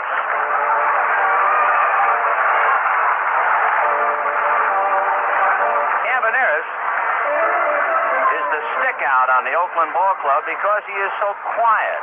You would never know he is around, except for his fine all-around play. Sutton's breaking ball at dandy. Dropped his arm a little bit, too, and came a little by way of third. Don throws a breaking ball slightly in an unorthodox way, both the curveball and slider. Next one is up, 1-1. He extends one finger, the right index, fully. But then the middle finger, he grips the ball as if he were throwing a knuckleball with the middle finger. Here's the 1-1 pitch on the way. Over the top breaking ball, drops in nicely, 1-2. 2 down. The A's with 2 runs, 4 hits. Dodgers, no runs, 2 hits, and 1 error. And we're in the bottom of the 5th inning. Sutton ready and deals, and it's hit to left field, but Buckner is there. Comes up a step, one-hands it casually, as most outfielders do these days. And the A's are gone in order. And at the end of 5, Oakland 2, and the Dodgers nothing. Patsy. Airport, please. You settled back. Pick up the morning paper. The headline reads, head-on collision, 5 killed. You do a lot of traveling in a year. Commuting, flying on business, vacations. There is protection. You can ride with the Kemper Cavalry, the Kemper Insurance Companies, and the independent agents who represent us. Our coming and going policy will protect you against loss of life or limb, whether you're flying, riding, or walking. It's the inexpensive and convenient travel accident protection you only have to buy once a year. For full details, including exclusions, reductions, or limitations, call the independent agent who represents Kemper. He's in the elevator. The Kemper Insurance Companies. We're with you for the long ride. As we go to the 6th inning with Oakland leading the Dodgers 2-0, Vin Scully along with Jim Simpson. As the A's are trying to put the lid on it and turn the lights out and get ready for a victory parade tomorrow. The Dodgers, no sense waiting any longer. And they'll go to the bench immediately, and Tom Paciorek, right-hand hitting outfielder, will hit for Don Sutton. So Sutton pitched well, but not well enough. He'll have 2 runs, 4 hits. Meanwhile, the Dodgers being thoroughly blanked by Vida Blue. So Sutton is gone. And Tom Paciorek, right-hand batter, checking in. For Paciorek, this will be his second appearance. He is 0 for 1. Down in the bullpen, the ever-present Mike Marshall begins to loosen up. We had asked Walter Alston about a problem he faced tonight. The pitch to Paciorek is stroked up the alley in left center. It's a base hit. Over to get the ball is Claudell Washington, and he can't. And Paciorek is into second base holding with a long double. The problem that Walter Alston faced, and he had announced he was going to pitch Mike Marshall if there would be a game Saturday. But how can you pitch Marshall, start him Saturday, if Sutton got into trouble early? By early, meaning the first 3 innings tonight. Walter said, I would just as soon have Sutton pitching when we're in trouble as Marshall, even though I realized I could be home fishing on Saturday. So a long double by the pinch hitter Tom Paciorek. The batter is Davy Lopes. And Johnny Odom and Paul Lindblad get up and begin to throw in the Oakland bullpen. Lopes, a hungry hitter, looks at a breaking ball away. Ball 1. The one phrase that will be a cliche as a result of this series, the idea that there's no substitute for experience. The 1-0 pitch, foul back, 1-1. The Dodgers feel that Davy Lopes will be a much better player next year, even though Bando is playing him up inside the bag. Even though Lopes is a good base stealer, he is not a good bunter. And they feel that that's a waste. And they want him to learn to bunt this winter. The 1-1 pitch to Davy is taken high, ball 2, 2-1. In fact, if you ask him how many bases he's going to steal, he has to be honest and tell you it depends on how many times you get aboard and how he hits. And bunting is certainly one way to do it. 2-1 to Davy Lopes. Tom Paciorek with a pinch hit double. Only the third Dodger hit. The 2-1 pitch to Davy Lopes. Fastball, half swing foul. Off to the right and down the line into the Dodger bullpen, where Mike Marshall is loosening up. High inside fastball. Of course, that's what they like to do with Lopes anyway, jam him. 2-2. Paciorek at second, nobody out. Top of the 6th inning. Oakland 2 and the Dodgers nothing. Vida Blue out of a stretch. You look back at Paciorek. The left-hander works high and outside, and that thing almost got away from Fosse. Ray made a good stab to stay with it and cut down the chance of a wild pitch. Lindblad and Odom throwing in the A's bullpen. 2-0 Oakland in the 6th inning. The Dodgers struggling from the outset. Now having to try to catch up. Here's the 3-2 pitch to Davy Lopes, and it's very high, and the tying runs are aboard with nobody out. If there has been a constant thread throughout the series, it has been the fact that the A's have been bunting and the Dodgers have not been bunting. Alvin Dark is going to talk to Vida Blue, who's a pretty fair fielder, and Bill Buckner, a good bunter, will be talked to by Tommy Lasorda. So Dark talking to Blue. Very early, I think it was the first game to go back in the books. That was in the opening game, Kenny Holtzman and Andy Messersmith. In the 3rd inning of that game, the Dodgers had first and second and nobody out. They were at home, and they were trailing 1-0. And Davy Lopes was the batter. The count went to 2 balls and no strikes on Lopes. And Alston, who had Lopes up there as if to bunt, finally told him to swing away, and Lopes fouled out. The Dodgers blew the chance and lost 3-2. In that same game, they had first and second, and Ron Say the batter. They decided to hit away, and Say hit into a double play. Now, with their backs against the wall tonight, we'll see what they have Buckner do. Blue ready, Buck is bunting, but looking low. Ball 1. Joe Rudi charging the plate, Bando not coming. 1 ball and no strikes to Bill Buckner. Tom Paciorek at second, Davy Lopes at first. Nobody out in the 6th. Oakland 2, Dodgers nothing. Blue out of a stretch, and the left-hander deals. Buckner punts foul. A high arcing foul back into the seats, clearing the backstop screen. Blue, of course, with that good, high, hard fastball, very difficult to get that down. Buck tried to, but all he could do is chip it back foul. 1-1. Tying runs aboard, nobody out. Jimmy Wynn and Steve Garvey to follow. and Blue trying to fight his way out of a corner. Again, Rudi up in front of the runner. They're still looking bunt. And Buckner's around to bunt. Got it down. A good one. Fando has to play it to Green, and the tying runs are in scoring position at second and third. So that's the first time in the series that the Dodgers have gone to the bunt and made it pay off, at least to the sense that the men are out there to be picked up.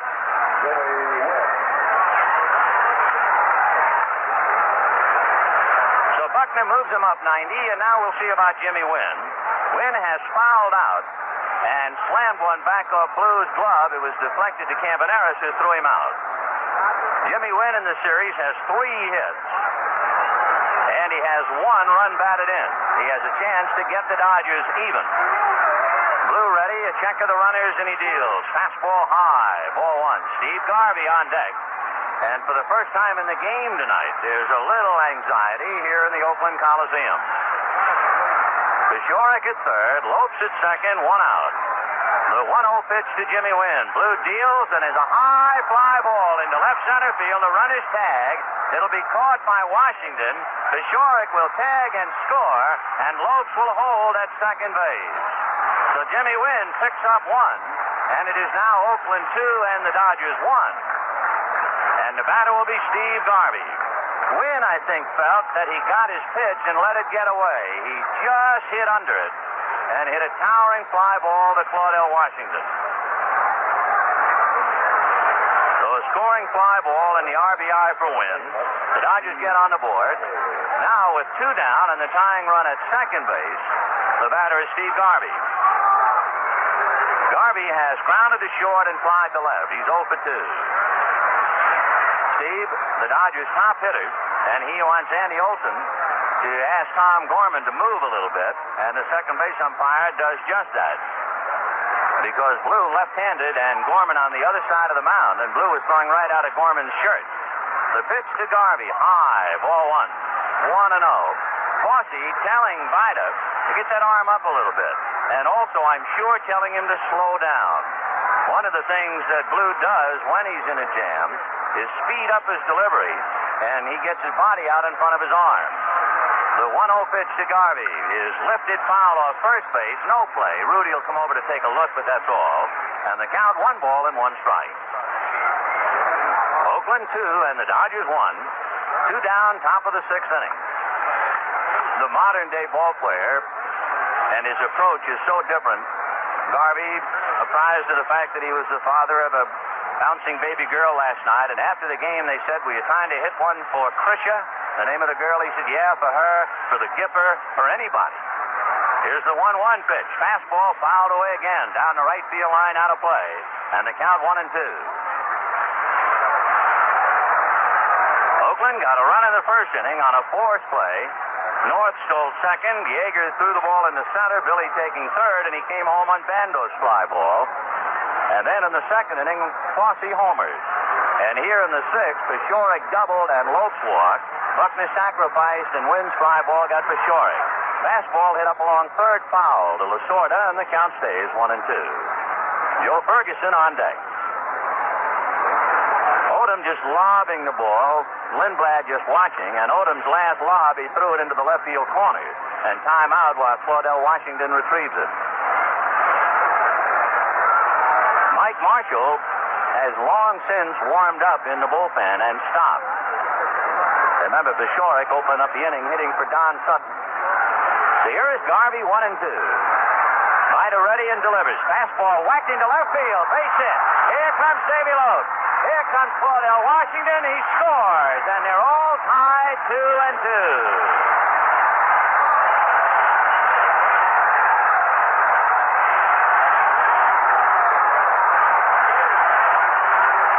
Dodgers get a lift from an unexpected quarter. A pinch hit by Tom Peshorek, making only his second appearance in the series. And, of course, that's how heroes are born. And Peshorek doubled, and the Dodgers catch the A's here in the 6th.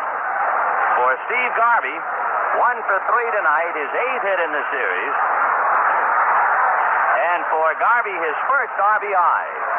Blue ready, and the pitch to Berge. Off speed, a slow curve for a strike. 0-1. Joe Rudi is holding Garvey. Steve serving out a base-stealing threat. Ferguson waiting 0-1. Blue comes back to him. Fastball fouled away. 0-2. So the Dodgers, 2 runs, 4 hits, 1 error. Oakland, 2 runs, 4 hits, no errors. Top of the 6th, 2 away. Joe Ferguson waiting. He has singled and struck out. Vida Blue out of a stretch. Looks at Garvey, works the hitter. Fastball just low. Ball 1. 1-2.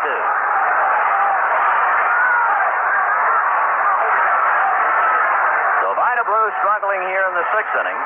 And he has seen a 2-0 lead disappear. Now trying to get Ferguson to end the inning. The left-hander's 1-2 pitch to Joe. Curve up. Ball 2. 2-2. Lasorda out of the third base coaching box. Doing a little cheerleading. Jim Gilliam on his 46th birthday. Standing quietly in the first base coaching box. Gilliam played on all 4 Dodger championship clubs. 2-2. Blue ready and comes back to the hitter. Breaking ball, little nubber up along third, foul, and the count stays 2-2. The Dodger championship clubs in which Gilliam was involved would be 1955 in Brooklyn, 1959 in Los Angeles, 1963 in Los Angeles, and in 1965. And I guess the greatest play that we've seen in World Series in quite a while was the play that Gilliam made against the Minnesota Twins to save Sandy Koufax and give the Dodgers a championship. All right, Ferguson back up to the plate. 2-2. Vida Blue out of the stretch. Left-hander comes back, fastball, and a fly ball to left. Waiting for it is Claudell Washington. He comes trotting in, waiting some more, and puts it away. But for the Dodgers, 2 runs, 2 hits and a walk, and a man left. And at the end of 5.5 innings, the Dodgers 2, Oakland 2. Morning, Mr. Green. Say, haven't seen this big car in a spell. Nowadays, Caleb, we use our small car mostly. You know, this big engine might not be getting the exercise it needs. Exercise? Yup, to get rid of harmful engine deposits. Make sure you're using Quaker State motor oil. It's fortified to fight deposit buildup. Is Quaker State still available most places? Yup, but people need it now more than ever. Quaker State your car. You keep it running young. Who makes the car? Now there's a breeze. While out at sea, great taste in tobacco from high-tip country. To all water, you ought to know. You ought to know. Why all got the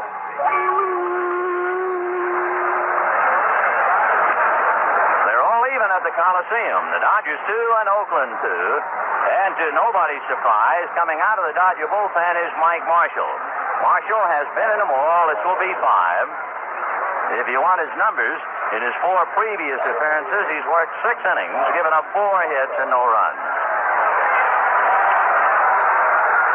Marshall, in 2 of the playoff games, so he has been in 6 straight games now.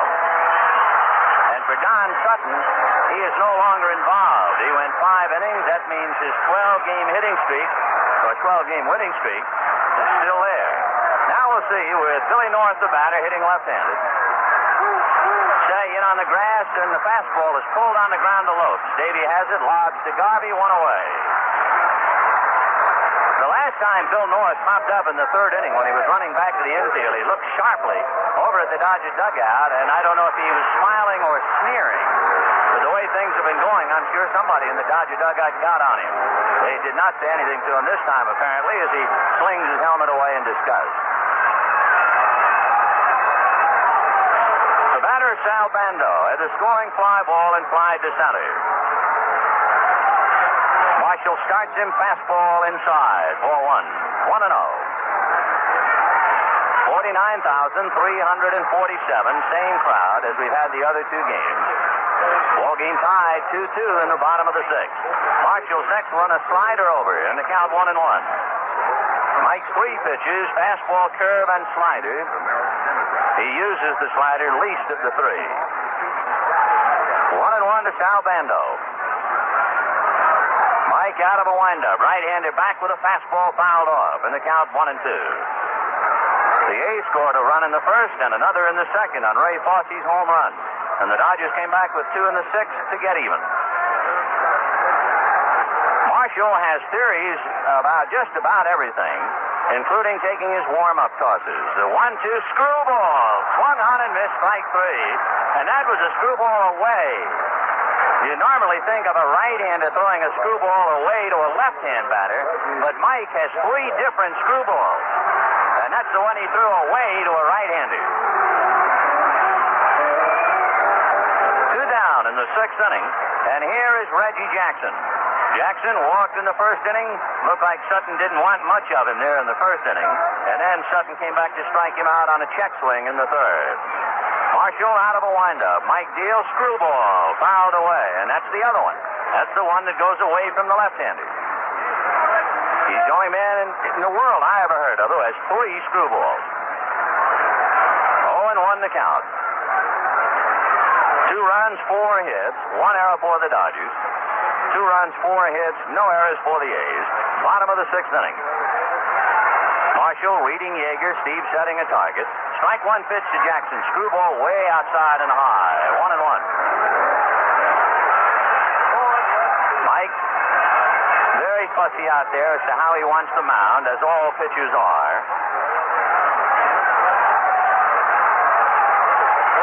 Mike checking signs. The outfield deep. And the 1-1 pitch. High, and that seemed to fool Yeager. It sailed on him, went off the top of the mid and all the way to the backstop. Ball 2, 2-1. They are not overly committed on Reggie Jackson. And when you watch a lot of baseball games, it is interesting to see because Marshall is the one who sets the Dodger defense. The outfield, if anything, is shaded towards left. But where's Garvey playing? Playing him to pull. The next one is a strike. 2-2. Mike Marshall was criticized openly by players in Montreal for directing them as to where he wanted them to play. But not with the Dodgers. They feel that that's what he wants, that's what he gets. The 2-2 pitch to Reggie, screwball, fouled away off third, out of play. The Dodgers, Mike Marshall and Steve Yeager. An infield of Garvey and Lopes, Russell and Say. An outfield of Buckner, Wynn, and Ferguson. 2-2 in the 6th. Reggie Jackson waiting in the count. 2 balls, 2 strikes. Marshall staring in. Yeager wigwags a couple out to him. And the 2-2 fastball is outside. On deck, Joe Rudi.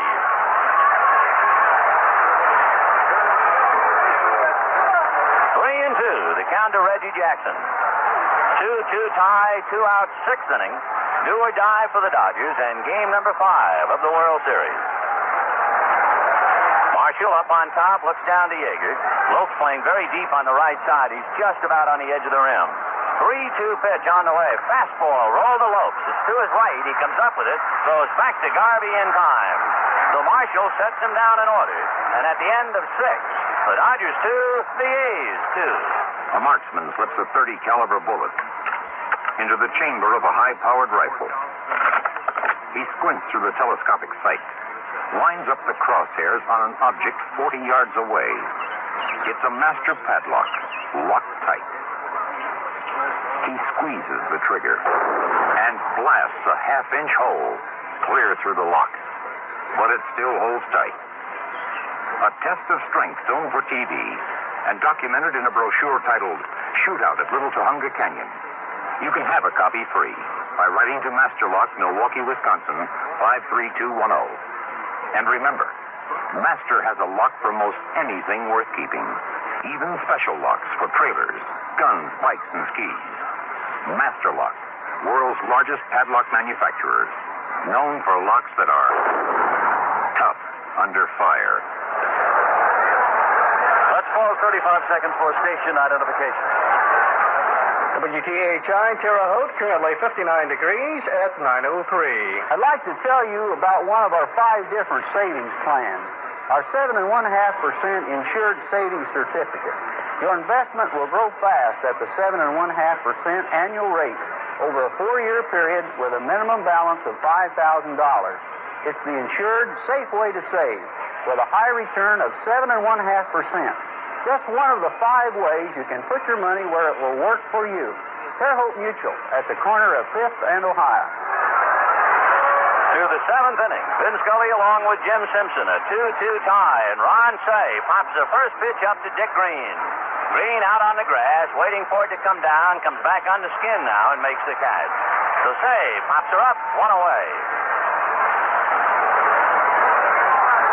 Bill Russell, the Dodgers shortstop, came up with runners in first and second in the second inning, fly to center. Came up with a runner in the 5th and nobody on, with Say walking, and Russell grounded into a double play. So he's 0 for 2. Bill with 1 hit in each of the 4 preceding games. Blew out of a windup, and the left-hander deals, and he high, ball 1. Down in the bullpen, they're not taking any chances. Odom and Lindblad throwing back a Vida. We mentioned earlier there has not been a complete game turned in the World Series since Steve Blass in 1971. Russell, it's a big chopper to Bando. He goes up to get it and throws him out. Nice play by Sal and a high hopper just to his left. The batter is Steve Yeager. Yeager came into the ball game with impressive credentials. He was 4 for 9 and a Fosse 444 average. But Blue has just broken some dandy curveballs and struck him out twice. 2 down, top of the 7th, a 2-2 tie. Blue ready and deals. Fastball. Pop foul off first, and there'll be no play. Rudi's going to come over, but it's well back into the stands. Shows you that what'll happen to a hitter. Yeager having so much trouble with Vida Blue's curveball that he had to be sitting on the curve, and he was so late on the fastball he barely hit it at all. 0-1. 7th inning, the Dodgers battling to stay afloat. And they have come from behind to tie the champion Oakland A's 2-2. Mike Marshall out on deck. 0-1 to Yeager. Blue ready and comes back. High fastball away, and the count 1-1. 330 down the line. 375 up the alleys. 400 to center. Foul pole, an 8-foot wall. The 1-1 pitch to Yeager. Off speed and away. Ball 2. 2-1 to Steve Yeager.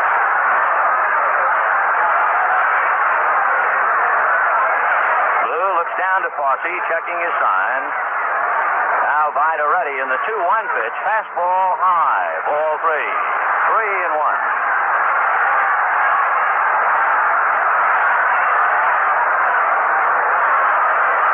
Blue has walked 3, struck out 4. 3-1 pitch to Yeager is high. Ball 4. Mike Marshall is a fair-hitting pitcher. But if for no other thing, the walk will help to get him out of the way. So if he ends the inning, Hope starts off the 8th. So Mike coming up with Yeager at first, 2 out, a 2-2 tie. Well, they have said all along there's not that much difference between the 2 ball clubs, although there certainly appeared to be a vast difference last night. Probably the biggest single difference, at least for a short series, 4 out of 7.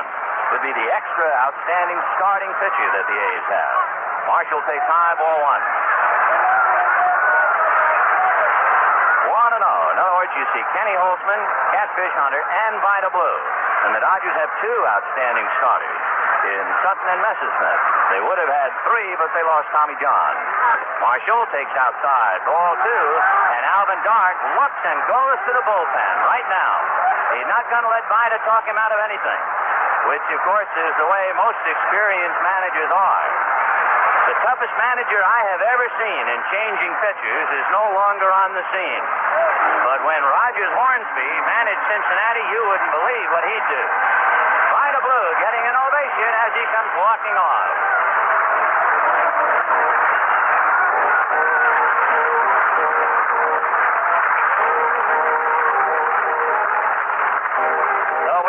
Going to have a complete game, as Odom will come out of the pen and pick up a 2-0 count. Just to conclude the story on Hornsby, there was no way a pitcher could talk Roger Hornsby out of coming out, because Hornsby, all he did was whistle from the dugout and just say, come on. He didn't go out. Well, Dark almost did the same thing. He was whistling to the bullpen halfway from the dugout to the third base foul line. And John Blue Moon Odom will pick up the pieces. For Odom, this will be his second game. He had just one inning under his belt, struck out a couple. A scoring point, Odom picks up a 2-ball, no-strike count. If Marshall should walk, the walk then would belong to Vida Blue. And subsequently, if the run should score, it would be charged to Blue. If Odom had come in and the count was 1-0, Odom would be on his own. But right now, he's really pitching, as far as a walk is concerned, to Vida Blue's hitter, and that's Mike Marshall. To John Blue Moon Odom, he has one bad habit, but he's a successful big league pitcher, so I guess he overcomes it. As Odom is ready to pitch, he drops his head so that his eyes are looking at the ground, and you can't see his face. His left shoulder comes up and hides his face. And how anybody can do that and throw strikes consistently is quite a trick, but he does it. So Odom, hands on his knees, reading Fosse, Marshall waiting. Right-hander ready, and the 2-0 pitch. High, ball 3. 3-0. On deck, Davy Lopes.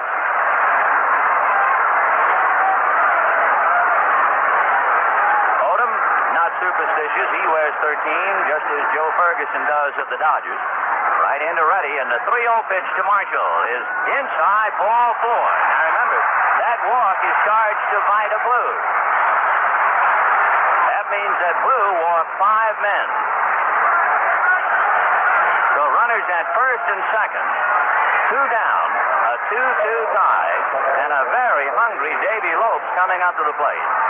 Lopes has had a long World Series. He has 2 hits, 17 at-bats. He was thrown out trying to steal tonight.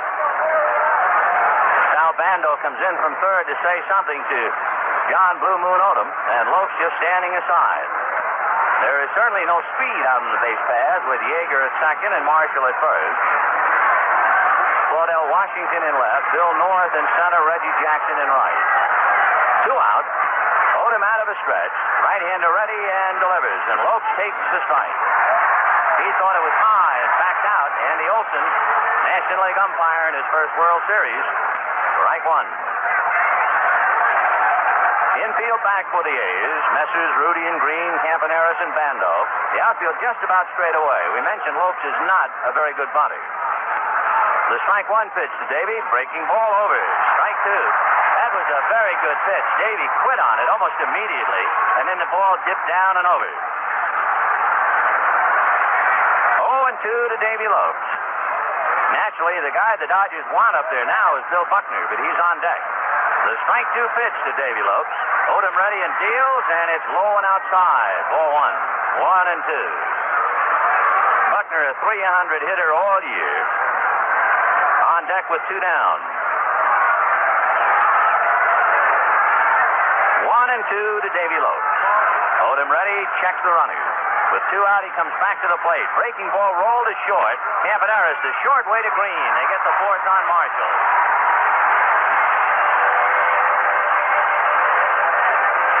No runs, no hits, 2 left. And the score at the end of 6.5 innings. Dodgers 2, A's 2. Just when you need it more than ever, you can find it more places than ever. That's Quaker State Motor Oil. Why do you need it more? Because if you're using your car less, that engine just isn't getting the exercise it needs. But Quaker State's quality protection is tailor-made to handle deposits that build up in an underworked engine. Now that you need it more, it's available more places. Nice to know. Quaker State your car. You keep it running young. This is Frank Blair on behalf of over 4,700 True Value Hardware stores. When you shop True Value Hardware stores, you can be assured of getting the best of 2 worlds. Brand name selection at money-saving prices and the personal service you would expect from a neighborhood merchant. Because your True Value Hardware dealer is precisely that.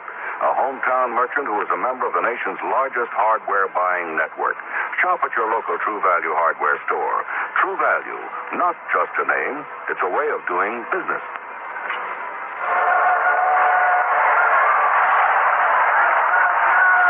Well, a great spectacle that is so American, the World Series.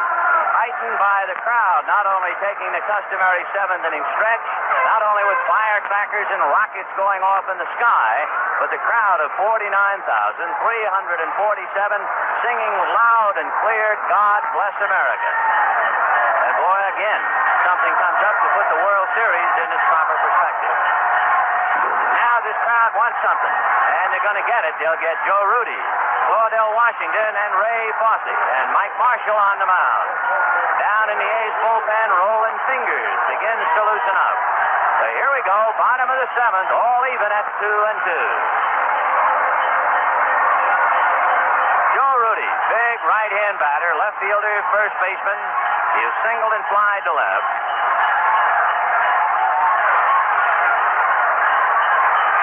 Marshall, along with Buckner, just waiting, and Buckner has had to come in from the left field area, talking to the left field foul line umpire, Doug Harvey.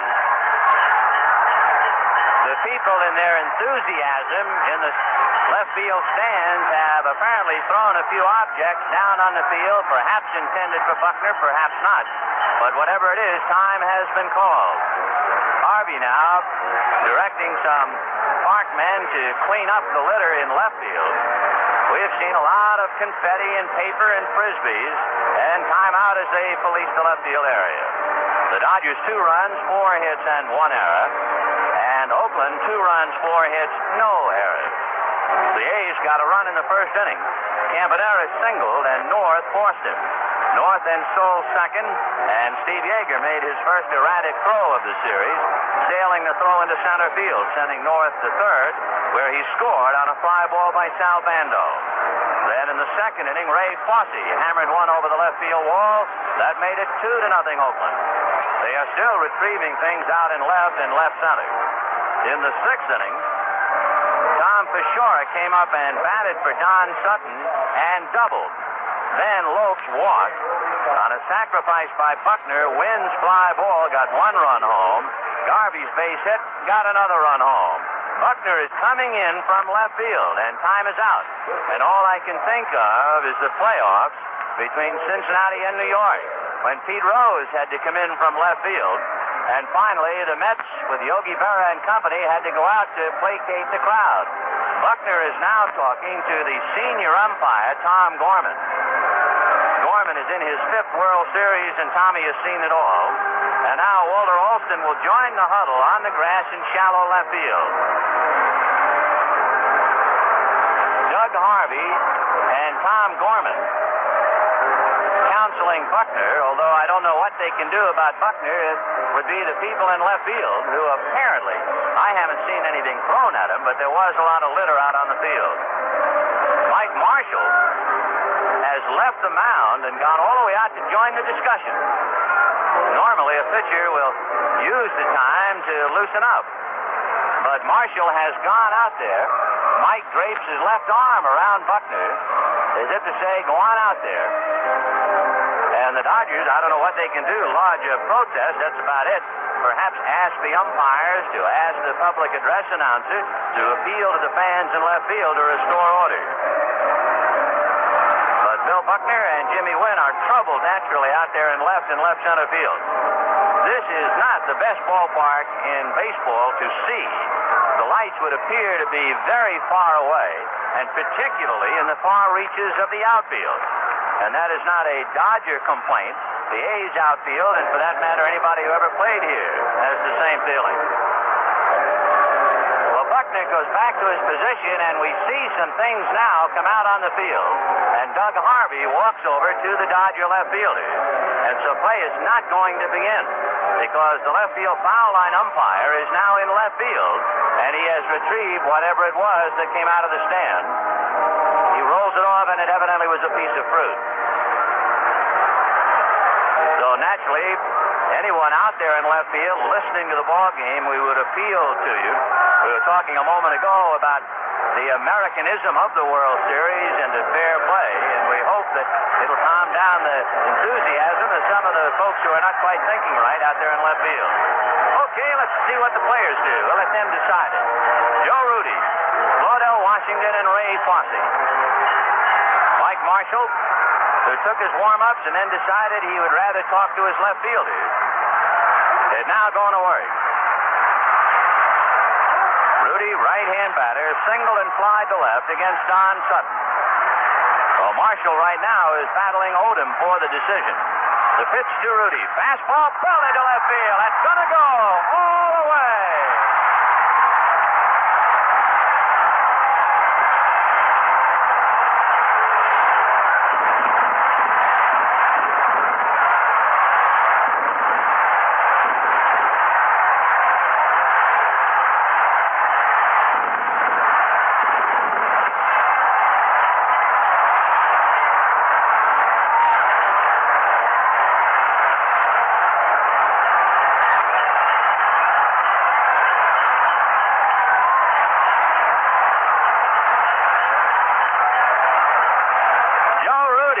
Just lowered the boom on a Mike Marshall fastball, and once again, there's a lot of litter, but this time in right center field. So time will be called while they clean it off. So Mike Marshall, who instead of staying on the mound that is so customary during a delay and warming up, instead went out into left field. And when he made his first pitch, a fastball, Rudi hit it out. The book on Rudi is he is a first ball hitter. You got to get the ball down and away, and he got a first ball up. And Rudi gave it a ride. For Joe Rudi, that would be his first home run. It is the second home run for the A's in the game. Ray Fosse had homered in the second inning. And so Mike Marshall is stung by the long ball. He had given up only 9 home runs all year.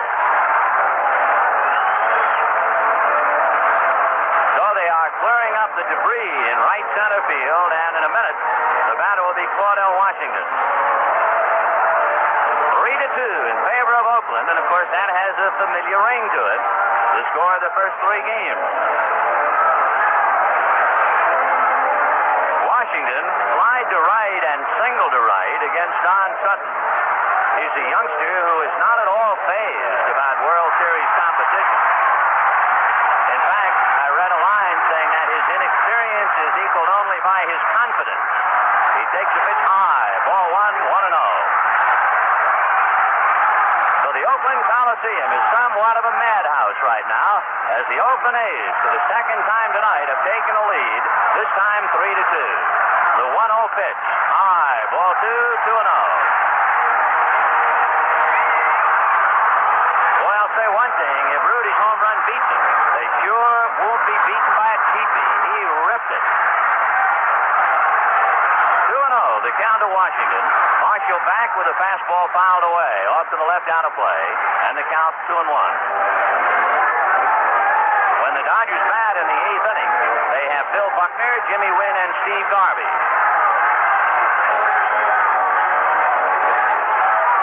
2-1, Claudell Washington, left-hand batter and a speedster, slightly closed stance, almost a straight-up hitter. The 2-1 pitch is popped in the air, foul off third. Say has a play. Ron is there, waiting, and makes the catch. So 1 away as Washington fouls out, and the batter is Ray Fosse. Ray Fosse homered in the second inning and hit back to the box in the 4th. Right-hand hitting catcher with 1 out, bases empty, 7th inning. Oakland 3 and the Dodgers 2. And the 5th game of the World Series. Screwball is waved at and missed. Ray was way out in front of it, 0-1. Raleigh Fingers throwing in the bullpen. Fosse working the wood back and forth. Strike 1 pitch is rolled up along the third base line, and it peels off foul, and the count 0-2. Little hand clapping music in the background.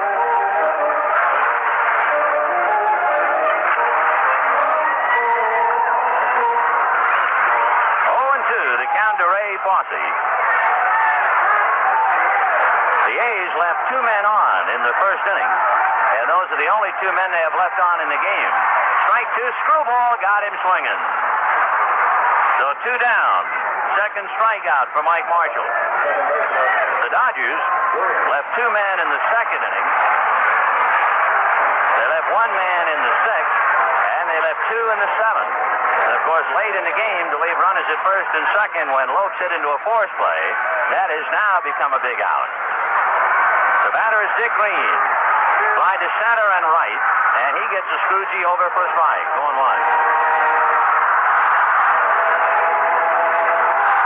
0-1 to count. Oakland 3 runs, 5 hits. 2 of the 5 hits home runs. Dodgers 2 runs, 4 hits. Screwball inside. 1-1. To repeat in the 8th inning. Buckner, Wynn, and Garvey. Marshall, who says he is not interested in numbers, only the challenge. He's got himself a challenge tonight. Green fouls a fastball away, upstairs off to the right, and the count 1-2. Green normally goes up the middle and the other way. So it is no surprise that he got a couple of screwballs, and then he was a little late on the fastball. 1-2. Marshall back to the plate, screwball, fouled off. So it's still 1-2. After Green would be Odom's spot. Jim Holt moving around in the on-deck circle, but it looks like no matter what happens, Fingers is coming in. Crawley has been throwing throughout the inning. 1-2 to Green. Marshall ready, Mike back, screwball, fouled away. That time, Marshall, instead of throwing the screwball directly overhand, dropped his arm somewhat and came a little by way of third base. Green giving him a battle, fouling him off, and the count 1-2. What a marvelous series Dick Green has had, and yet he hasn't done anything at the plate. The 1-2 pitch, fouled away, fisted foul, slider in on the thumb. So he's seen it all now. He's seen about 4 screwballs, 1 fastball, and now a slider. And the count 1-2. Oakland 3, Dodgers 2, bottom of the 7th inning. A home run by Joe Rudi, and it was a bomb, breaking the tie here in the 7th. Marshall out of a windup, and the 1-2 screwball is hit up along third base, foul. So Green back up to the plate. Green was 0 for 10 going into the game, so he's 0 for 12 in the series. And yet, he has been the glue for the veteran A's infield. In fact, that's a big difference. Campaneris and Green have been playing together for 10 years. Here's the 1-2 pitch to Green. Screwball got him swinging, and Marshall strikes him out. But a big run on the home run by Rudi. He hit a fastball out of sight. And at the end at 7, Oakland 3 and the Dodgers 2. This is your invitation to a totally new automotive experience. The new small Chrysler Cordova.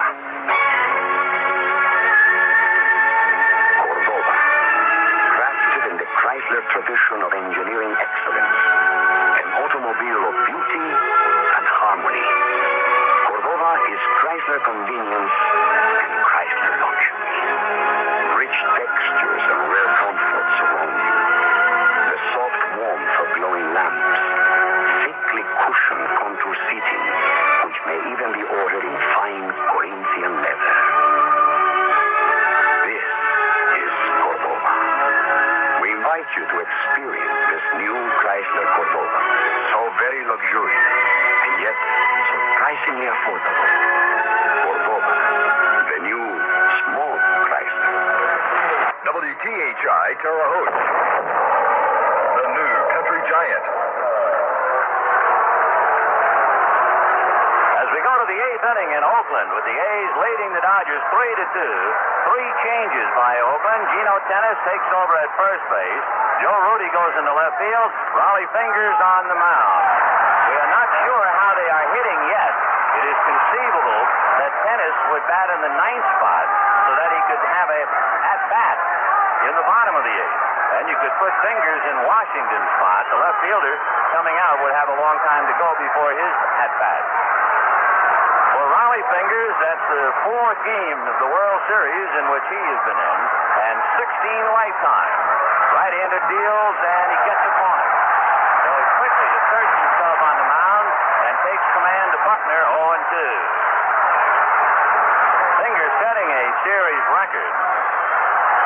16 lifetime relief appearances. That's what I call experience. strike two pitch. Breaking ball fouled away. And Buckner, who always loses his bat when he is fooled, did just that. And Fingers in his follow-through had to really do a job to get out of the way of it. 0-2. Buckner replacing some divots before coming back out. If you're keeping score with us, we can't tell you for sure how the A's lineup is offensively. As we mentioned, since Tennis and Fingers come in at the same time, Tennis could be batting ninth and therefore first up in the bottom of the eighth. So we'll see. 0-2 to Buckner. He is 0 for 2 tonight and lines one into right center field, base hit. And bobbling the ball in center field is Bill North, and Buckner is into second base, going for three. Green throw, he is out!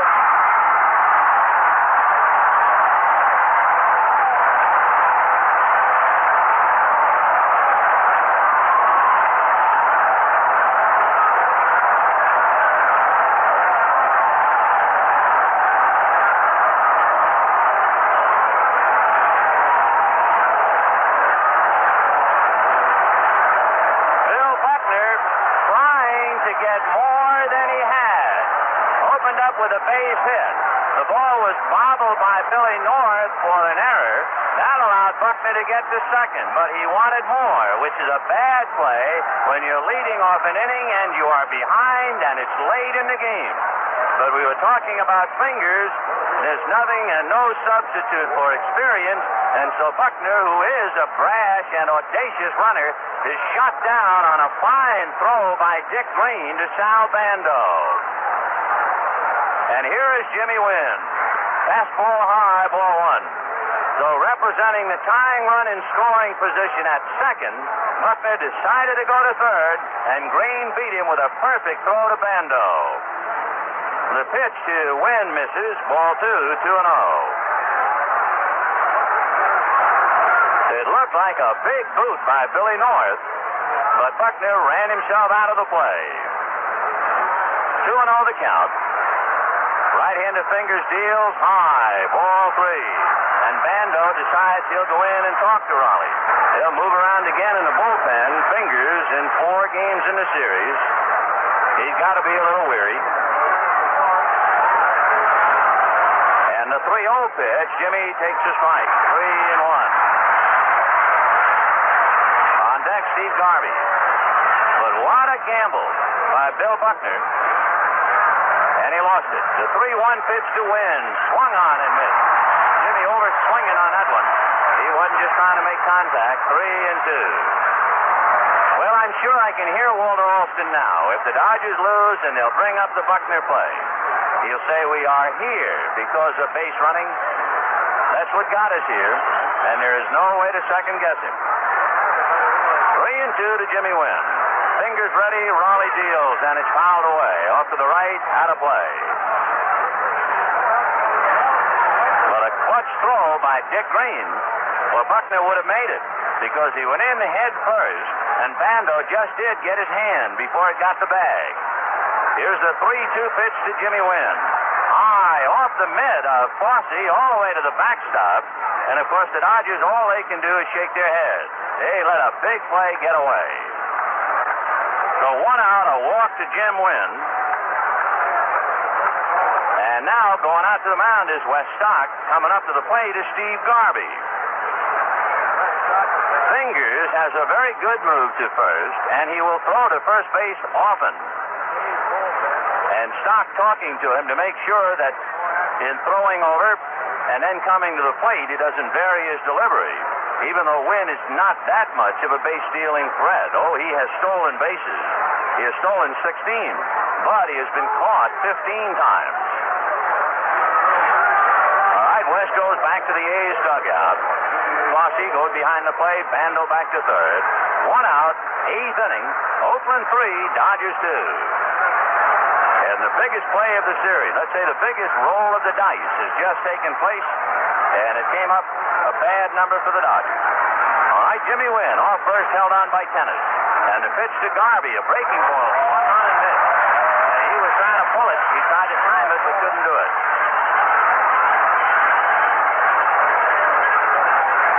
Fingers, as a successful relief pitcher would have to be, is a good fielder.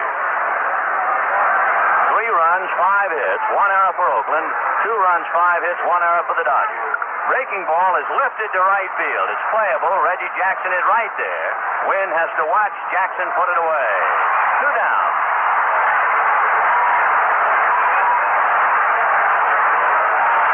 And the batter now will be Joe Ferguson. Fergie singled to center in the second inning, struck out in the fourth, flied to left in the sixth, and Fingers has eaten him up in their confrontation. He has kept the fastball in tight and just blown him down. Fingers struck out Ferguson last night, struck him out in Los Angeles. Of course, it comes as no surprise because he gives right-hand batters fits. So here's Fergie with 2 down, Wynn at first, 3-2 Oakland, top of the 8th inning. Fingers out of a stretch, a glance at Wynn. The pitch to Fergie is belted, but it's deep and hooking down the line. Foul. That's the second one that Fergie has hit down the line. 0-1. He got a breaking ball that time, not the fastball. And Fergie might be the best guess hitter on the Dodger team. Even after Fingers had given him such a bad time on fastballs, he guessed breaking ball and he pulled it foul. So it's still 3-2 Oakland. All right, Fingers at the belt. Strike 1 pitch, fastball high, 1-1. In the 6th inning, the Dodgers came from behind to tie. In the 7th, they stranded 2 and then saw Oakland's Joe Rudi break the tie. Here in the 8th, Buckner has run them out of an inning after being given a golden break on the error by Bill North. And now a walk, an out later, and here is Ferguson. 1-1 pitch to Joe. Fastball over. 1-2.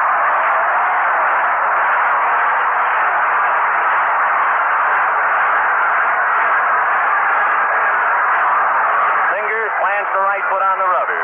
Fosse in a crouch. Wynn a quiet lead at first. Right into Rudi, and the pitch with Wynn going is hit into center field. North hesitates, comes up, and makes the catch.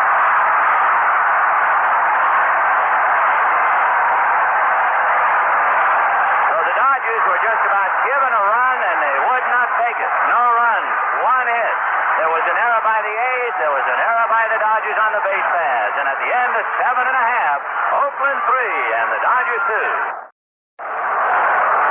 As we go to the bottom of the 8th inning, and the Oakland A's 3 outs away from their 3rd consecutive championship, the guess is correct. Gene Tennis, who came into the game with Raleigh Fingers, is batting 9th, which means he'll lead it off in the bottom of the 8th inning. It'll be Tennis, followed by Campaneris and North. And that is the way the series has been going. The Dodgers make mistakes, and the A's capitalize. And then tonight, the A's make a big mistake, and wouldn't you know, the Dodgers come right back and compound the mistake, and the A's capitalized again on the throw by Dick Green. So we're in the 8th, and for the 4th game of the 5, it is 3-2. And for the 3rd time in 4, Oakland in front.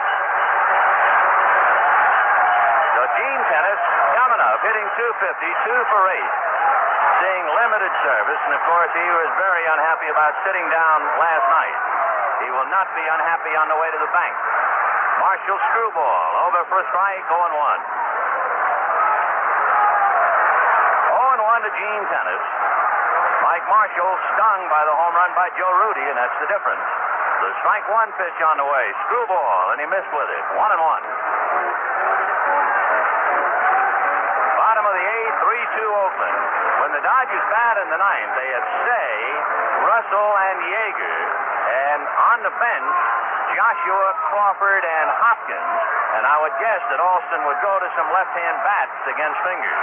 1-1 fastball is foul back. 1-2.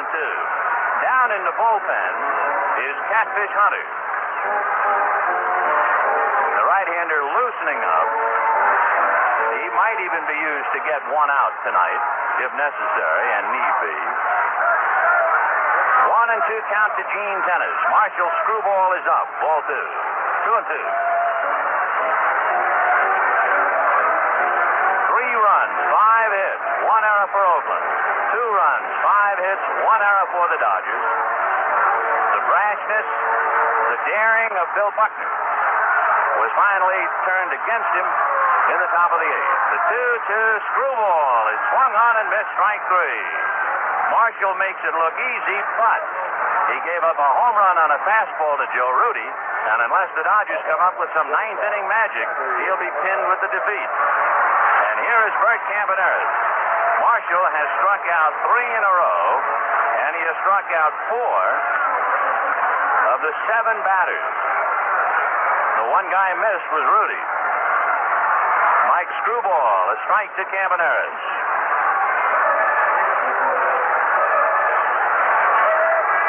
0-1. Bird waiting, he's 1 for 3. Marshall Screwball over again, 0-2. The Dodgers to repeat in the 9th have Ron Say, Bill Russell, and Steve Yeager. Pinch hitting candidates are Joshua Crawford and Hopkins. Screwball is hit foul outside of third down the line. So Tennis, who is a very good fastball hitter, never saw one, nor does Campaneris. It's one screwball after another. 0-2. On deck, Bill North. Mike checking. Yeager sets a target. And Campaneris backs out. 0-2 to Bert. Marshall asking Yeager to go through the signs again. And the strike 2 pitch. Screwball bunted. It's a beauty. No play.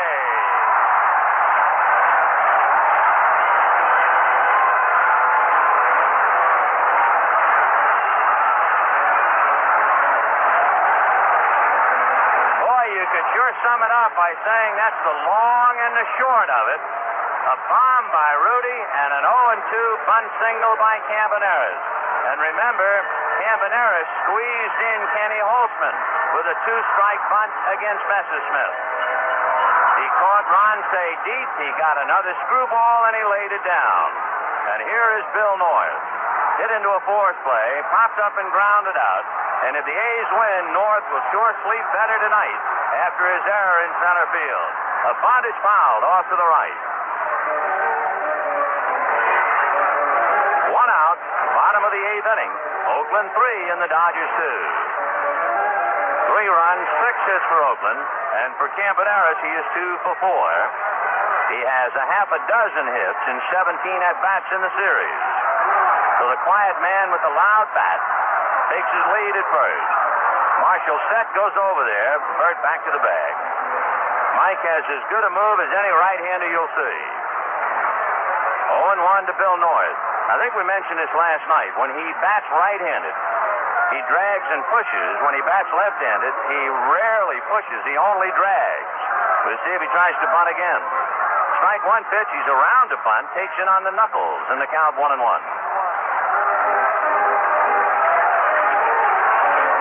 out in the 8th. 3-2 Oakland. Mike Marshall scraping at the dirt in front of the rubber. One thing a relief pitcher has to do, he has to put some dirt into the trench in front of the rubber with a man on base. Otherwise, if he tries to pitch out of the trench, why, his spikes can get caught and he can't throw over to first. The 1-1 pitch on the way. Marshall checking, works the hitter. Fastball bunted foul to the right of the plate. And the count 1-2. Most pitchers naturally want a trench to dig out an area in the front part of the rubber so that you can get your foot down and up against it and push off. But with a speedster like Campaneris, he does just the opposite. He has to fill in that trench. And he's doing it right now. 1-2 the count to Bill North. Oakland 3, Dodgers 2, bottom of the 8th, 1 out. Time call, more paper on the field. And he'll have to clear it off before we can continue. And the delay in the 7th inning will be written about. How Marshall went out to placate and calm down his young left fielder, who evidently had been bothered by things thrown out of the stands. And then greeted on the first pitch, a home run by Joe Rudi. Throw sends Campaneris back on his hands and knees. 1-2. Marshall has not given Campaneris his bet move yet. Not yet. Bird, a veteran runner, Takes a pretty good lead. Marshall watching him as he comes out of his stretch. Set at the belt. Checks, the runner does not go, and North takes low and inside. 2 balls and 2 strikes to Bill North. Bobby Winkle tells North to get out of there. There's a sign out. So Billy, who was all set to hit, had to back off and look at his third base coach to see what Alvin wants. North again checking. Now gets back in. Campaneris off the bag. We'll see if they have a play in the works now. Marshall checking, still checking. Campaneris a short lead, and backing out is Bill North. No pitch. So the count is 2-2. North backed out. Time was called as Marshall was releasing the ball. And, of course, pitchers talk to themselves about that. They feel it is an unfair advantage for a hitter to be able to back out while they're in the middle of pitching, yet they can't break their delivery with a man on base or it's ruled a balk. And North just backed out just as Mike was ready to pitch. The plate umpire naturally has to consider the possibility of injury to the hitter, so as soon as he starts backing away, the umpire calls timeout. 2-2. 3-2 Oakland, bottom of the 8th, 1 out. Campaneris held on by Garvey. Bill North hitting left-handed, waiting. There goes Campy. The 2-2 pitch is low and ties him up, and Yeager drops it. And stealing second base unmolested is Bert Campaneris. For Campaneris, he has not done any running in the series. He's 1 for 2 now. It was a breaking ball that tied up North. He took it for ball 3, and it was a tough pitch for Yeager to handle since it was down and into the hitter. And Yeager couldn't hold on to it, but there's no way he's going to come up with a hard, low inside breaking ball with a left-hand hitter up and still be able to throw out Campaneris. No way. So 3-2 to Bill North. 1 out, Campaneris at second. 3-2 Oakland, bottom of the 8th. Marshall out of a stretch. A backward glance at second. And the 3-2 pitch. Fastball hit to straightaway center. Wynn goes back. Tagging is Campy. Wynn with no arm. Campy's going to go to third. Pretty good throw, but it's still late.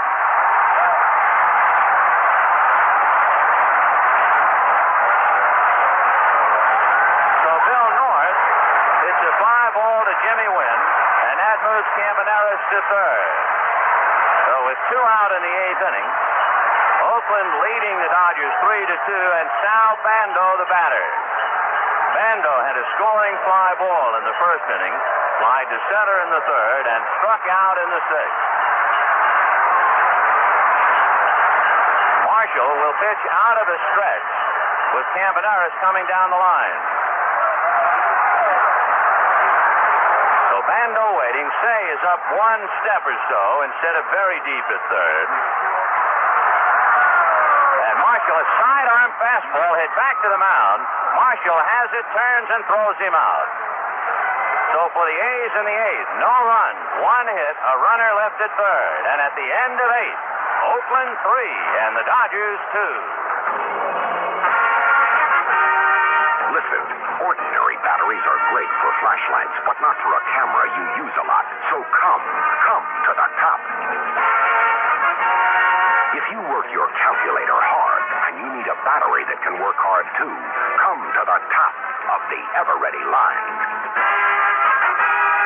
Come to the Ever-Ready Alkaline Power Cell, our best, longest-lasting power source.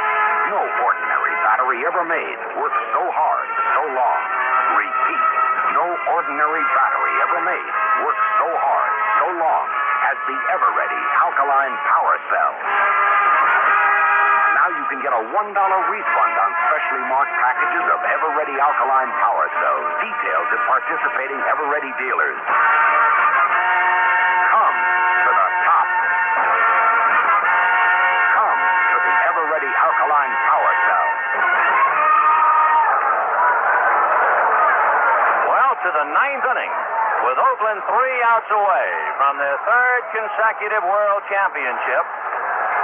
They've won 3 of the 4, and they're leading 3-2 here in the 9th. 3 runs, 6 hits, 1 error for Oakland. 2 runs, 5 hits, and 1 error for the Dodgers. Lindblad, the left-hander, Hunter, the right-hander, throwing in the A's bullpen.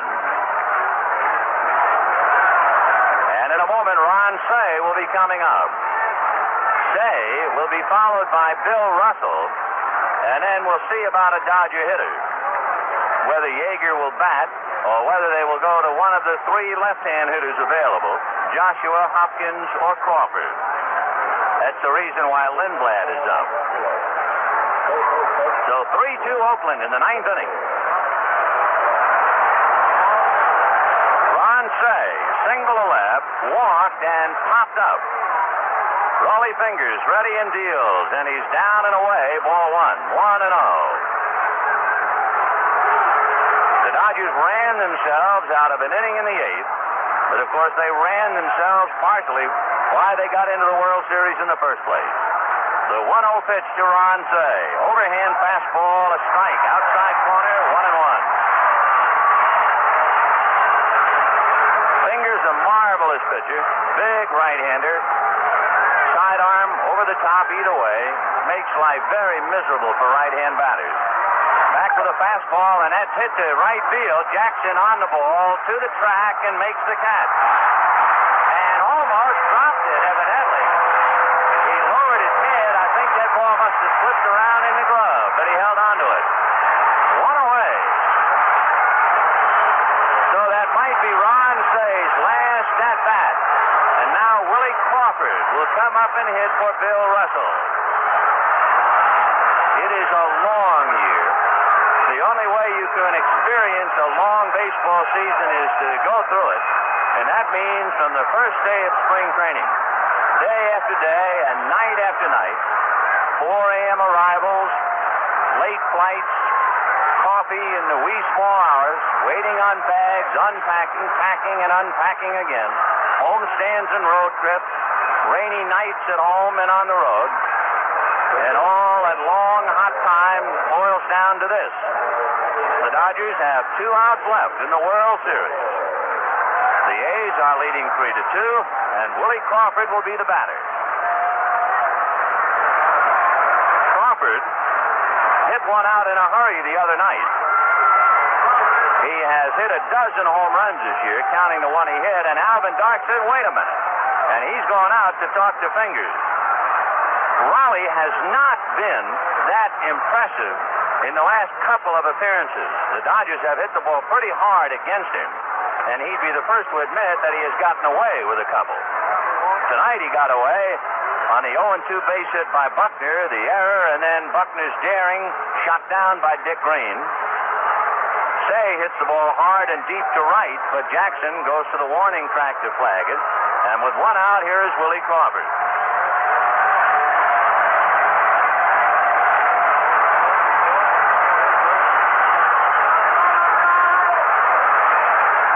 Crawford's home run came against Fingers in the 9th inning of a game won by Oakland, you guessed it, 3-2.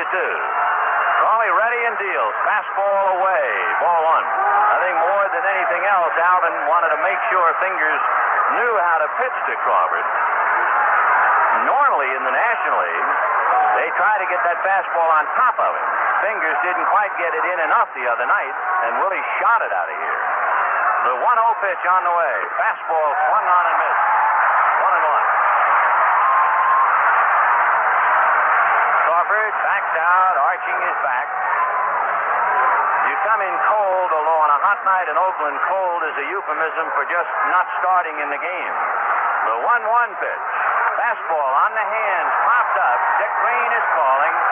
Campaneris goes to the bag, and Greeny puts it away.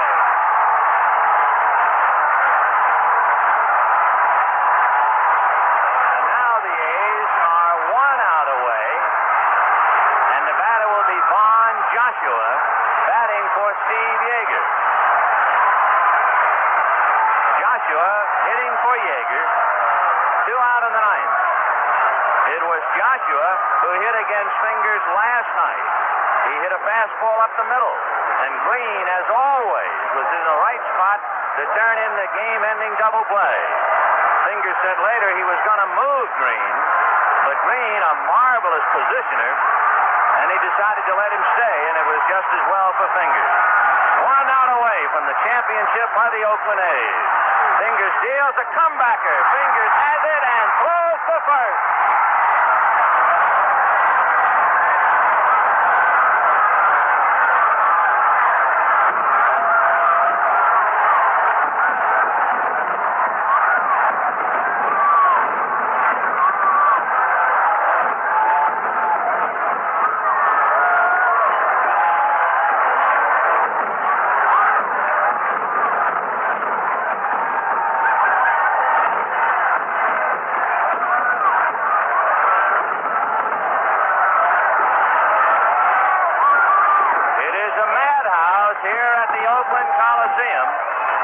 In the heavens, the rockets are going off. Down on the field, thousands of youngsters pouring out of the stands. The ball players battling for their lives to get back into the dressing room, and the A's have done it. They have beaten a young and inexperienced Los Angeles club 4 games to 1. And in 4 wins, 3 of the 4 games decided by the score of 3-2. For Oakland, 3 runs, 6 hits, 1 error. And for the Dodgers, 2 runs, 5 hits, and 1 error. We'll have more right after this message. Final. Who makes the car? Miles of the green. White all the two. Great taste in tobacco. Sometimes it's country.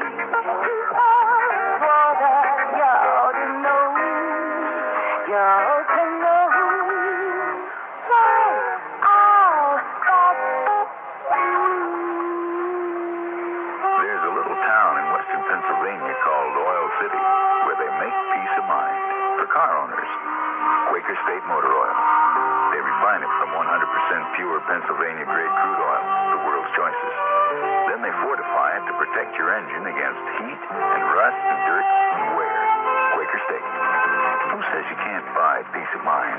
Quaker State your car. You keep it running young. You keep it running young. The Messenger Boy Kuhn has just presented the trophy to Captain Sal Bando. Let's go down to the dressing room. Especially, just 1-run games every time, and we're going to keep it alive in 75. Mr. Commissioner, on behalf of my teammates and Mr. Finley, thank you very much, and we hope we're back here next year, and God bless all of you. Thank you. Reggie Jackson's joined the crowd. Reggie, congratulations. Thanks a lot, Tony. Nice to be a part of it, man. I ain't got nothing to say. That was a pretty good... Oh, you don't want to do that. Don't do that. Somebody said they were going against you, Mr. Commissioner. Commissioner. What do you think of that? Huh? He's a program guy. Reggie, that is one heck of a throw you made in right field against Buckner through Green. Thanks, Tony.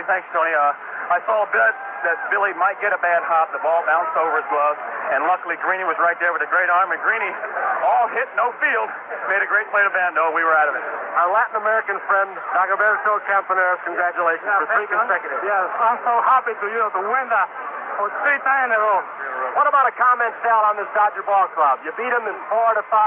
But they could turn around next week and they may do the same thing to you. Well, Tony, they're a great ball club. They remind me of the A's in 1972, and I think they're going to be here many years to come, and I wish them the best of luck, and we'll hope to see them next year.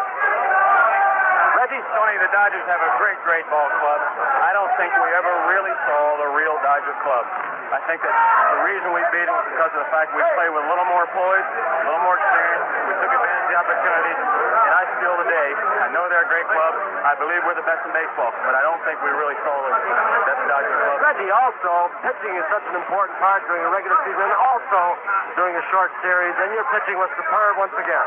Thanks, Tony. Thanks to me. Let somebody else go here. Okay, Monty, here's Ray Fosse. Okay, here's Ray Fosse, the catcher for the A's. Ray, we got our microphone. Don't lose your forward hard here. I knew it. Get this. Ray Fosse hit a big home run. You had a big World Series. You had a big playoffs, Ray. You just made some fantastic throws, and it looked to me like the spirit that Ray Fosse had and the great job you did in the playoffs kind of turned this club on. Thank you, Monty. It's just a great feeling. Last year was great, but It's even greater to win it the second time. So I done it the third time, and it's just great, and I'd want to do it again next year. Rain, how were the pitchers throwing today? 5 of the first 6 innings. Listen to the press box as if you're throwing a few more breaking balls, but very good. Yes, he was, Monty. He was throwing real good breaking balls. He was throwing the ball hard, but he started losing it. At the last inning that they scored 2 runs, he lost it a little bit.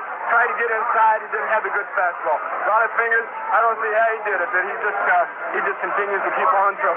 Every time you turn around, Ray, congratulations. Here's the man in green that really puts color into baseball and in the World Series, Charlie Finley. Once more in 74, 3 in a row. How do you feel right now? Monty, I feel beautifully, and each year it just gets better and better. And you know what our theme song, our motto was this year? Once more in 74. We've already got it going now for next year. We jive in 75. And I'm so proud of this ball club. They're a great group of athletes and a wonderful bunch of gentlemen. So it's real happy to be here. We want to next year try to make it 4 in a row. Thank you very Charlie, much. I'd like to ask you one question if I could. I'm going to put you on the spot. Will Alvin Dark be back next year? Well, I'll have to talk to Alvin about that. We've been so busy winning the division titles and the American League and now the World Championship. So now Alvin and I will have a little time for the first time to sit down and talk and discuss things. He's done a good job, hasn't he? I think he's done an excellent job. He's been a very honest man all season long. He says he talks with you, and there's no question about it. He's a fine gentleman, and we've been very happy to have him. Thank you, Charlie. Okay. The words of Charles O. Finley, and in the dressing room, Reggie Jackson, the incomparable, the irrepressible, the incorrigible, poured champagne over Commissioner Bowie Kuhn, who doesn't like the idea of champagne in the dressing room at all anyway. And then Charles O. Finley refused to say whether or not definitely Alvin Dark would be back to manage the world champions next year. We'll be back with more World Series coverage in just 1 minute. A good shave and a good shave cream go hand in hand.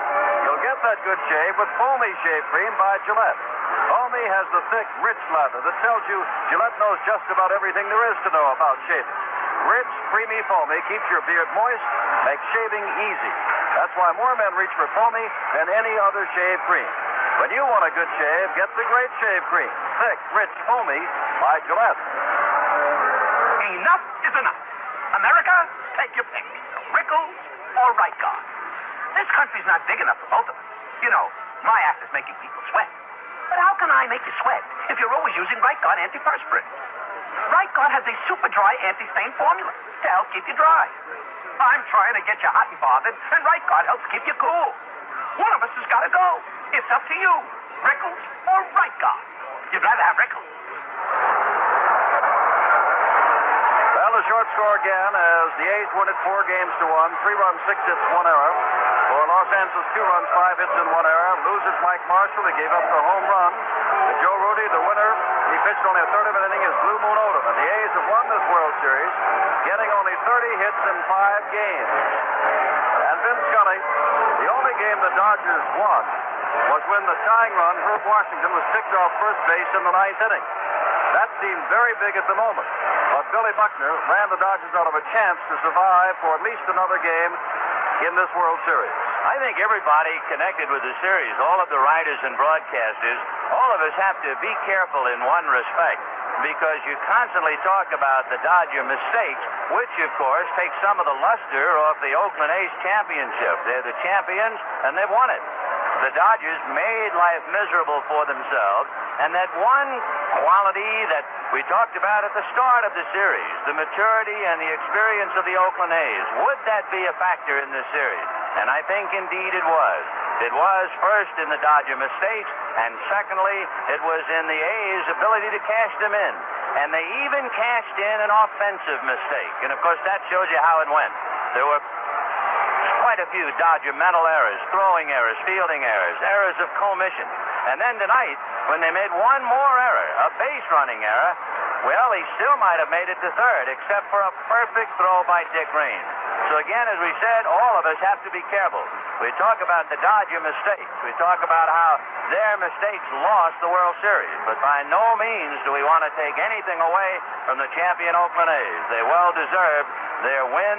They well deserved their third championship championship in a row. And to get back to the biggest single difference, I guess, it would be that the A's came in experienced with 3 outstanding starting pitchers and an outstanding relief pitcher. The Dodgers came in inexperienced, 2 outstanding starters, 1 outstanding reliever, and so they were a buck short.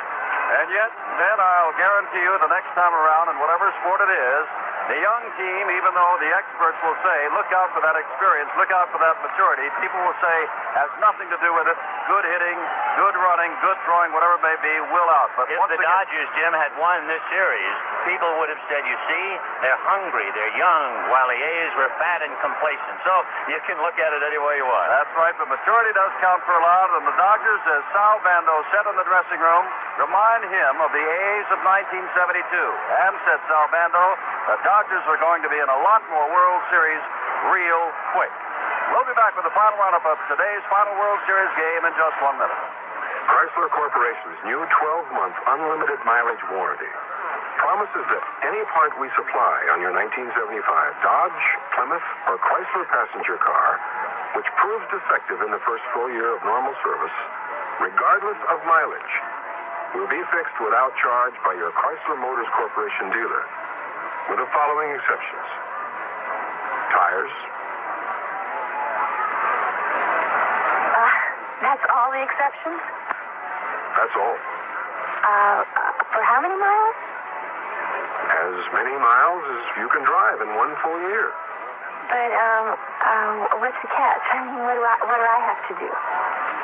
Just take care of normal maintenance, such as changing filters and wiper blades. Wow. I call that very confident. We call it the clincher. The clincher? The clincher. From Chrysler Corporation. It's going to take better care of the people who buy our cars. The crowd continues to mill about on the field. The excitement, of course, has just begun in Oakland. For the Dodgers, it's wait till next year. And for Vin Scully, our thanks to you for being with us before the NBC microphone. Jimmy, thank you. It was nice working with you. It was a fine series. And now I'm going to go home and shut up until next spring training. And I have a hunch I'll see you right here in the same booth next year with the Dodgers. Our engineer has been John Cameron. Our NBC producer, Hal Ashby. Now this is Jim Simpson. For Vin Scully, saying goodbye from excited Oakland Coliseum in Oakland, California. This broadcast has been authorized under broadcast rights granted by the Commissioner of Baseball solely for the entertainment of our listening audience. And any publication, rebroadcast, or other use of the descriptions and accounts of the game without the express consent of the Commissioner of Baseball is prohibited. And the Commissioner of Baseball has the right of approval of the announcers of this event. The 5th and final game of the 1974 World Series has been brought to you by the makers of Everready Alkaline Power Cell. Come to the top with Everready's best, longest-lasting power source. By the Gillette Track 2 shaving system. It's the closest thing to a perfect shave. By your nearby Dodge dealer who invites you to see the change in Charger. It's a whole new car.